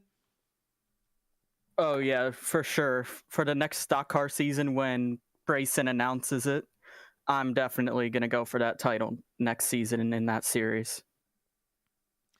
Well, we hope to see you there if we ever get a confirmation of the stock car series in the near future. And we hope to see you there we hope to be covering you here on the KBueno Racing Network as well. Ethan, before we let you go on this win from Homestead-Miami Speedway, we'll give you the floor. Is there anybody you just want to thank for making this all happen? I would like to thank you guys for broadcasting this race, especially the finish. That was a really good finish between everybody, including the leaders and the championship contenders. And I would also like to thank my teammate, Garrett A. White. He's been perfect all season. He couldn't get it done, but there's nothing you can do about it now. Just hoping he can bounce back next season and get it done. Of course, on behalf of our team, Ethan, want to congratulate you on this win here tonight from South Florida. And of course, wishing you the best of luck in the future. We hope to see you soon here on the KBueno Racing Network, hopefully somewhere in some WORC capacity. But once again, congratulations. You earned it. Thank you. That's Ethan Workman in the 25 to victory lane for the very first time. What a drive, what a finish there for this Chevrolet Camaro. We'll move over to the driver who finishes in third. And how about this race from Ryan Martin? From the start to the finish, was able to put himself in position, and he comes home in third. And he's got Francisco Bacallao alongside him on pit road. Well, Ryan, you started a little bit further back in the field and kind of rode around in the top 10 through most of the night, but out of nowhere on the last restart, you flew up into third place. Can you kind of take us through what that race was like for you? It was a race. Honestly, Homestead's not one of the tracks I ever really look forward to. This is probably the best I've ever ran here. But about halfway through that long green flag run, I was in the call with Josh, and I heard everybody else was struggling on tires, getting loose. My car was still hooked up, so I just started charging through the field with getting more hope. Of course, you were able to move up, gain some more positions, and we're in that championship battle. And we've talked about this all night and in previous championship races that Kenneth and I have covered. How difficult is it to be a non-playoff driver in that championship battle when you see the other guys battling each other? Well, the thing that really kind of stung about that was I missed the cutoff for the Final Four by less than 10 points, I believe. And to be up there with competing speed with those four guys kind of stung. Yeah, it's definitely it's kind of bittersweet. You could have been in this position, but of course things just didn't work out. But you were able to have the solid run here today, P3, as we mentioned. Who do you have to thank for making this all happen? Quentin for letting me on the team, Bryson for being an awesome teammate, Josh and the other admins for just helping along, and my friends and family that come out to watch. We did get the announcement before the race that you were promoted to the co-ownership, so congratulations on that, Ryan, and congratulations on the fantastic end to the season. We don't know what the future of the stock car series is looking like, but no matter what happens, congratulations on a successful end to the season. Thank you. That is Ryan Martin in the 9 car who comes home with third. Of course, want to thank Francisco Bacallao for all of his work, especially in the latter half of this WORC Dynamo Designs and National Series season. We won't be able to get his final thoughts. He's got a league race in a little bit, so he's going to dart off and do that. I'll take care of the rest. We'll head to the Championship 4, and we start with the man of the hour, the man in the spotlight, and the one who holds the title at the end of it all. Josh Patterson in the 02, your 2022 WORC Dynamo Designs National Series champion. Josh, I mean, first of all, a crazy race to the finish. I don't think anyone could have expected or really written a story like that, predicting that it would happen in that fashion. Just give us your walkthrough. Just give us your experience of how that was like in the final laps, and obviously what went behind that call to take 4 tires on the last stop. Man, I'm speechless. Yeah, I was more, I initially came down pit road on the second to last yellow. I was going to take tires, and then I decided against it because I figured, if there was a caution late like that, I'd be screwed. So I lost a couple spots from it, and then, didn't take anything. I think it was definitely Gino's or Garrett's to win. they had the long run pace. I mean, my tires just fell off, and we got that yellow, and I thought the no-brainer was to go down pit road and take tires because we were running 2.5 seconds slower. So I thought, no way that I was expecting all 4 of us to go down. And then, I saw Gino stay out right in front of me. And I honestly was dumbfounded. And, I was just thinking, okay, I've got the spots on Garrett and Timmy. I just have to go get to Gino. And then, I did really quickly.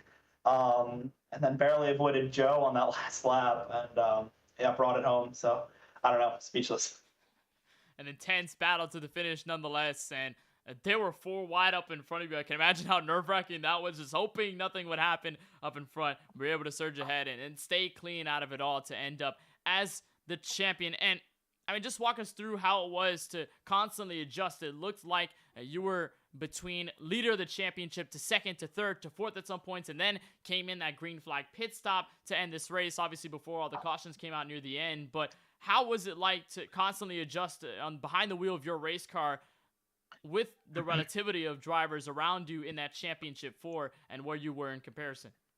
I wanted to go to the top a lot more than I did, but I think that the bottom was the way to go with tires. And I saw Gino down there, and I saw Garrett up top, so I was like, okay, the other 2 really fast guys are in opposite lanes, so where do I go? So I felt like the bottom was better for tires, but then my tires fell off. So, I really don't know. So I kind of just switched lanes with whoever I needed to block through there. But definitely a really dynamic track. And I'd say, this is my favorite 1.5 mile of the drive, just because of how unique it is and how much the track changes over time. So, I'm glad that it produced some really good battling. I think that the 4 of us, me and the 3 of them, were all really close for the whole race. I mean, I don't think I was more than 10 spots away from, the farthest championship driver the whole time. So, I think one of us definitely, it seemed like the 4 of us were really good pace-wise, compared to each other. But yeah, so no, it was fun battling them. I had a great time. It was definitely fun up here watching it on the broadcast booth, just on our toes while you guys are 1, 2, 3 at one point on the racetrack. But, I mean, just give us your thoughts about this entire season overall. Of course, you only had 1 win. It came at the regular season finale at the Volusia Speedway Park. It was the unconventional dirt race that was the wild card for many, but you took that win, and it looked like you never really let the consistency go. What is the biggest takeaway for this championship run, not only tonight at Homestead and how you were able to get it done in the final laps, but for all the other races, all the other rounds, getting through those as well and making sure you were the one on top at the end? It was just nice to show up for a whole season. It's really been a while since I've been able to do that, but this summer, or this winter series, has been good for my consistency. I won the GT3 championship earlier this year, but obviously this one is so much bigger. It's just so close, so good competition. Everyone who showed up was capable of putting on a fight and, making good races. I think, we had really good races for every single race this year. Our worst races were, ones you'd still consider pretty good. So I think, this season, from an owner's perspective, was a very big success. And from a driver's perspective, an even bigger one. But yeah, no, it's, tons of work, tons of commitment, tons of effort just put into it. And, coming off with the biggest rewards, I haven't wrapped my brain around it yet. A huge championship. I know a lot of emotions running through you right now, and deservedly so after you take this title. But before we let you go, before we let you get the champagne, get the celebrations, whatever you want to use to have a little bit of fun after this title, who do you got to thank for making this all possible? I know there's a lot of people behind your back that helps you get to the place you are right now. So who are those people? I first want to shout out my nanny. This one's for her, for all she's done throughout my life and my real life racing. Always being a support there. But I got to thank everybody at Dynamo Racing, powered by Limeade Media, Dynamo Designs, Limeade Media, Keystone Corner, Patriot Clutches, Vulture Racing Engines, EVC Automotive, 704 Sports Update, Belfour Property Restoration, Got to thank you for broadcasting with us every week. You do an amazing job, and I can't wait to go back and watch this one.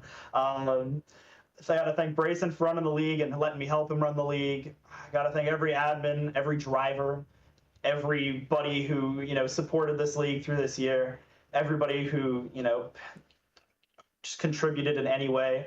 I find it funny that I won the series as sponsored, but, just I got to thank everybody who was a part of this year and, making it the great year that it was and the great season that it was. Just everybody involved.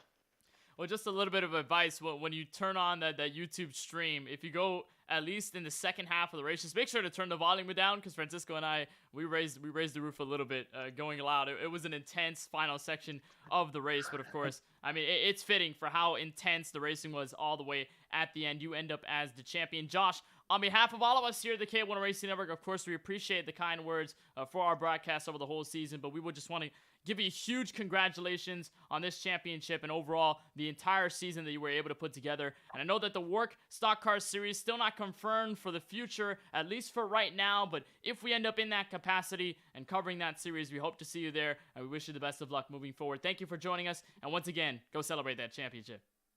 Thanks a lot, Kenneth. I'll see you soon. Josh Patterson is your 2022 WORC Dynamo Designs National Series champion. An unbelievable drive from the O2, not only tonight, but all season long, and he caps it off with the title at the end of 104 laps on a green-white-checkered. It's time to head over to P2 in the championship, and we'll head to talk over to the 26 of Garrett White. And first of all, Garrett, of course, I know a lot of things going on right now, a lot of thoughts circling after what was an intense restart. I don't think really anybody can wrap their brain around it officially, but before we get into the overall season and your one for this championship, just walk us through what happened there with Lath Hicks on the back straightaway. Yeah, I think it was just kind of a misunderstanding, really. I got a huge run off the top. I was really riding that wall there at the end, trying to pass Gino, and then I caught up to him on the back straightaway, and he was kind of swerving a bit, and I was like, is he going to go to the bottom and let me take my preferred line, or is he just going to stay on the top? And then he decided to stay on the top, and I just got into his quarter panel a little bit and spun him out. But yeah, just didn't have quite enough tonight, but it is what it is. No doubt, a great race from you to start, and of course, you had a lot of great battles with the championship for, of course, the most notable with the 71 of Gino Merrill, and then Josh Patterson, especially near that last run of the race where it looked like all three of you could not separate from each other. What was that like on the track, knowing that the laps were winding down and knowing that you three were basically just fighting straight up bare fists for the championship at that point? Yeah, it was very nerve-wracking. I just could not, be confident on the bottom for some reason. I just never was able to figure it out. So I was on a few lap older tires than Gino and Josh, and I just decided to run the top just because that was where I found most of my speed. And I felt like if I could stay close enough, a 10th or two, I would be able to make a last-ditch effort and try to get by Gino. But yeah, it was fun.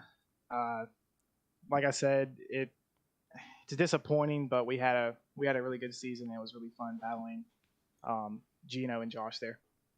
And I was just about to turn to that. Of course, not the championship tonight at Homestead-Miami Speedway, but a season worth remembering. Of course, at the start, we had that storyline. When was Garrett White going to get his first win?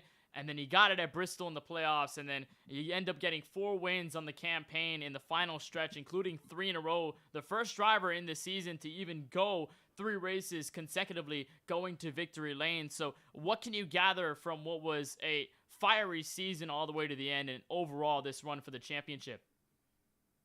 Yeah, this one race isn't going to define our season. We ran well all season, should have probably won a few more races, but really happy with the 4 wins we had, and really impressed with myself in the last round. I was able to run 2 races instead of the 3 and still was able to make the final 4. So yeah, it's disappointing now, but looking back at it, it was a hell of a season, and we can still hold our heads up high.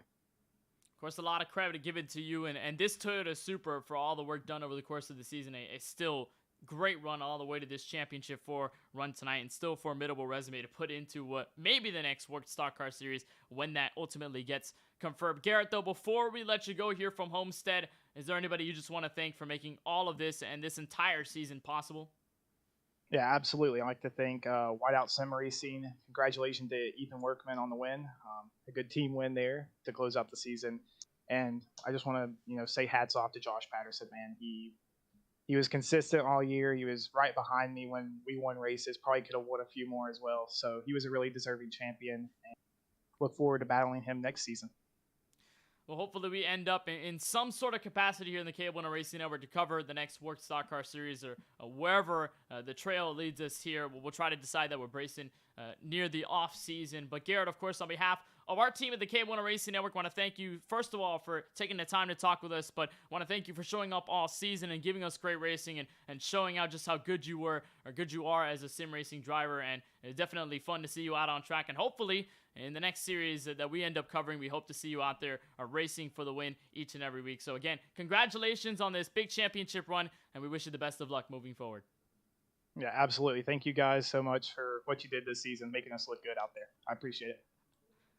That's Garrett White in the 26. He is second in the championship 4, and a unbelievable season put together, especially near the end, where he was able to end up with 4 wins on the year, his most recent coming last week, and not a championship tonight, but still a lot to look forward to, a lot of optimism around this Clemson number 26 Toyota Supra. We'll head over to the third driver in this championship 4, and it is Timmy Spatz in the 44. We'll talk to him as we close in on our final interviews here tonight. Timmy, just first of all, give us your perspective of how it was to race here in this championship 4. Of course, that last restart, nobody could really describe with any words, but for you, how are you able to describe this championship 4 race tonight from Homestead?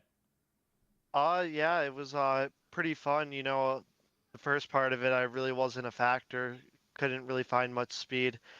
And then we got to the first caution, and I overdrove my pit stall a little bit, so that put me back about 4 or 5 spots, and just struggled to gain it all back. And then finally, by the last restart, I was able to get up there with the rest of the 3. And, on the Green-white-checkers, anything can happen. And got up to second, thought I could maybe get to Josh there to win the championship, but I guess it just wasn't meant to be.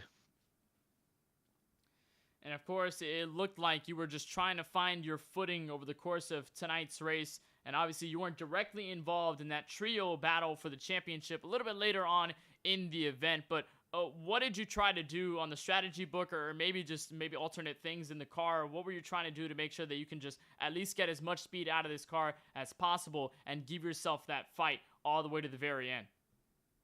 Yeah, on the second to last caution, instead of taking tires like Josh did, I decided to go in for just gas and then praying that a caution would eventually come out, and it did. But I guess it really, all these other cars that were not in the championship held me up a little bit, and couldn't get around them to eventually get to Josh and pass him.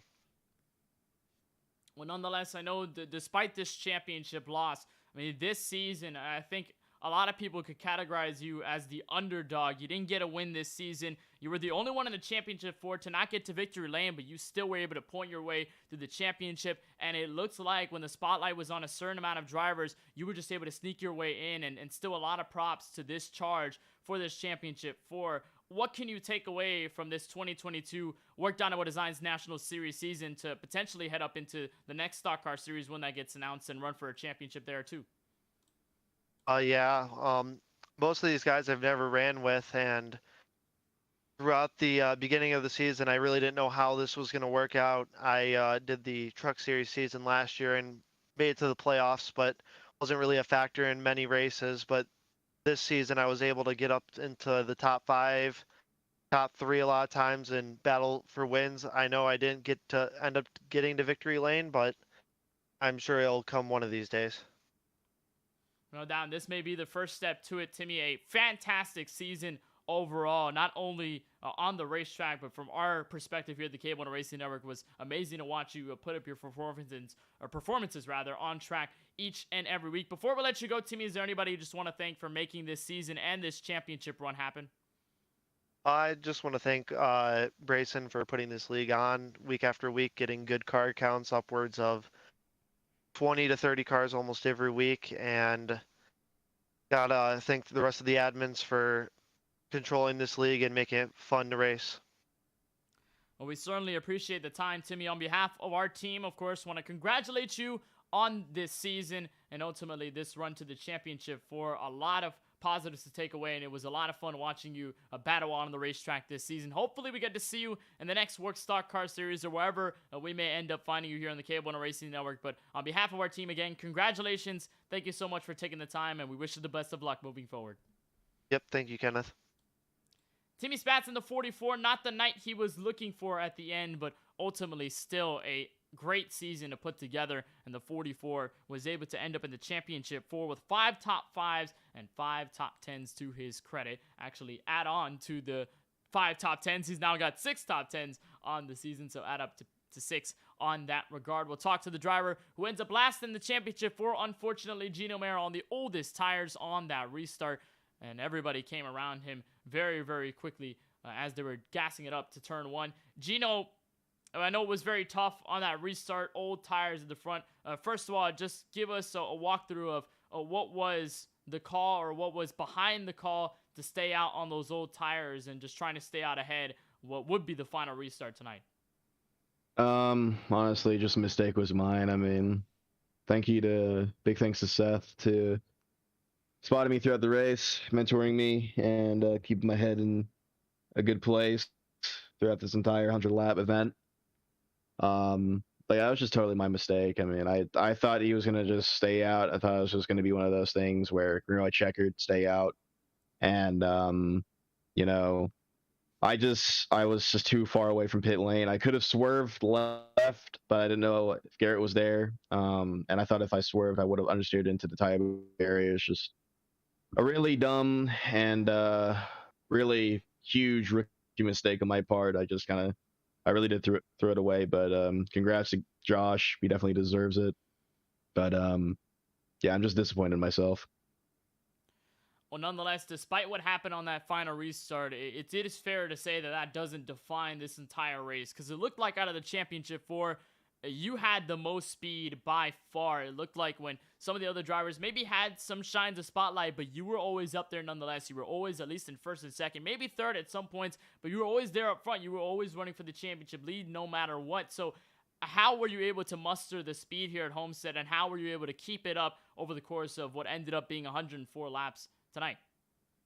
I mean, I really do love Homestead. Homestead's one of my best, if not the greatest track on the service, and I just kept running bottom, and I just kept rolling it, kept it out the wall, got into a few cars, and probably 0x the wall, but surprisingly the new damage model is more tough, luckily.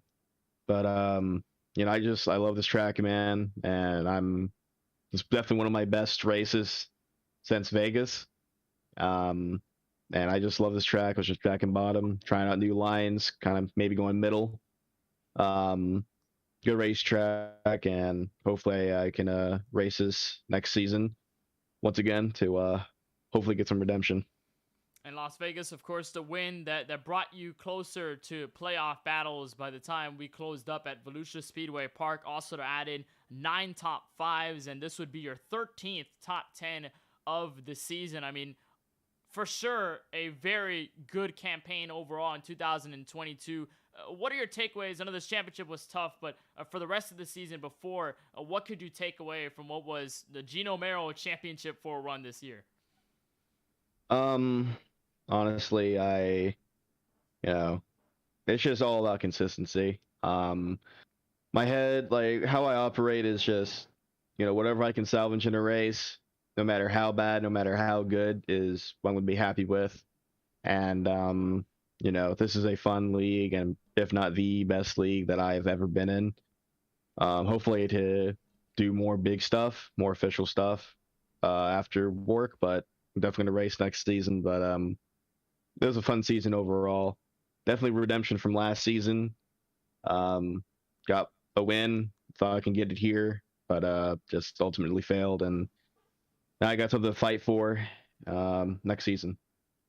Nonetheless, still a lot of great moments from you on the racetrack, and a lot of great moments that we can cover that we've seen. It's been an honor to cover you and the rest of the season drivers in this WORC Dynamo Designs National Series. Before we let you go, Gino, is there anybody you just want to thank for making this all possible?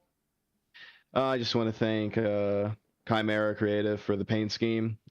He's a really good designer, and if anyone's watching, definitely hit him up for some designs if he is open. Not sure if he is or not, but he definitely makes six schemes like this. Big thanks to Seth for spotting me throughout like basically half of the season, giving pointers, telling me where to calm it down and where I'm at, and big thanks to them, and big thanks to Blake as well if he's watching. And I wouldn't be here in this championship before and wouldn't have had a chance for the championship if it weren't for them. And yeah, thank you to all of them. Well, we certainly appreciate the time, Gino, and I think Francisco and I could have mentioned this a little bit earlier with that paint scheme, the Miami Vice colors. Him and I mimed it, but you know, I guess we ended up missing that. It's our fault. But nonetheless, Gino, a big congratulations on this stellar season from start to end here in this WORC Dynamo Designs National Series. Of course, this race didn't go to your favor, but there's no doubt that this strength could end up moving over to next season and whatever WORC ends up doing with the stock cars moving forward. So again, congratulations on this run of the Championship 4, and we wish you the best of luck moving forward. Again, thank you for taking the time to talk with us. Yep, thank you for an awesome season. That's Gino Mero, and the 71 ends up in P4 in the championship and closes up a top 10 after starting P6. And what a run it was for that 71 car. Just unfortunately could not get it pieced together with the fresh tire cars who charged all the way at the very finish. An unbelievable race, an unbelievable title event, and an unbelievable season from start to checkered flag. It was I think unfathomable to really describe how good this season was from all the drivers. Everybody was able to get to victory lane. It all started with a rather bizarre end to the race at Daytona, but it closed in the best way possible with this win for Ethan Workman, this championship for Josh Patterson, and ultimately all of the contenders who were able to move up on fresh tires, old tires, you name it, there in the final corners to end up at the checkered flag as Barney the Flagman was holding it, and he started waving it as soon as that 25 crossed the start-finish line. So WORC, of course, for now, the Stock Car Series undetermined for the future. We do not know any confirmations just yet of whether this series will return in this format with the Xfinity Series cars, whether we'll have a change. But nonetheless, it's been an honor to cover this WORC Dynamo Designs National Series. And when I picked it up, contacting Brayson back in early, I believe, November, coming into December, we talked about this, and he gave the opportunity to cover a little bit more in the series, the GT3 series. There was a dirt series as well on tap, but I was able to do this Xfinity series with the WORC Dynamo Designs campaign, and ultimately turned out to be a great season to cover. Of course, many people in the booth to make it happen, many drivers on track that we've covered. All the names that we displayed on screen or said out loud verbally in the commentary booth. It was a lot of fun to watch every single driver make a charge for the win and do their absolute best. That's what we show up here for in sim racing. Of course, the cars are fake, the tracks are fake, but the racing is as real as it can be, just as real life. And I think that's the magic of what we get to display here on the KBueno Racing Network. This is the last series that we cover here in the KBueno Racing Network for a while, unless we renew with another league. It's been an opportunity that at least I have cherished, and I know the people in the booth, Francisco, Keelan, Charlie, all the people part of the KBueno Racing Network can cherish as well. It has been a blessing to cover this series, and it has been an honor having you all tune in each and every week for this WORC series. And hopefully we get to do a little bit more in the future. Instead of doing just one-off events, maybe we can cover full seasons coming down the line in 2022 and beyond. So Ethan Workman makes this move out of turn 4 to take the win, his first one in his WORC Dynamo Designs National Series career. And the car right behind him, Josh Patterson, is able to come across the line as the first of 4 championship drivers and takes away the title in amazing fashion. So for Brayson Collins, Josh Patterson, Paul Granada, and Christian Visconti, and all the newly crowned owners and admins at WORC, for our championship for tonight, for Josh Patterson, for Garrett White, for Gino Mero, and for Timmy Spatz, for all the people that makes it happen over on the WORC side, and of course all the people that make it happen here at the KBueno Racing Network. For Charlie Byer, Keelan Belsha, my colleague in the booth tonight, Francisco Bacallao, and of course all of you, thank you so much for taking the time to spend your Thursday nights with us. And we hope to see you soon. We hope to see everything culminate near the end of 2022, somewhere at the line. We thank you so much for watching the WORC Dynamo Designs National Series finale, the Oregon Diecast 150, live on the KBueno Racing Network. The season is over, and Josh Patterson is the one to hold the trophy and the glory after all of the challenges and after all of the noise and all the rumbling engines in that final restart from Homestead-Miami Speedway. Until then, good night from Homestead-Miami. We'll see you sometime in the future. But for now, Ethan Workman a winner. Josh Patterson is your champion.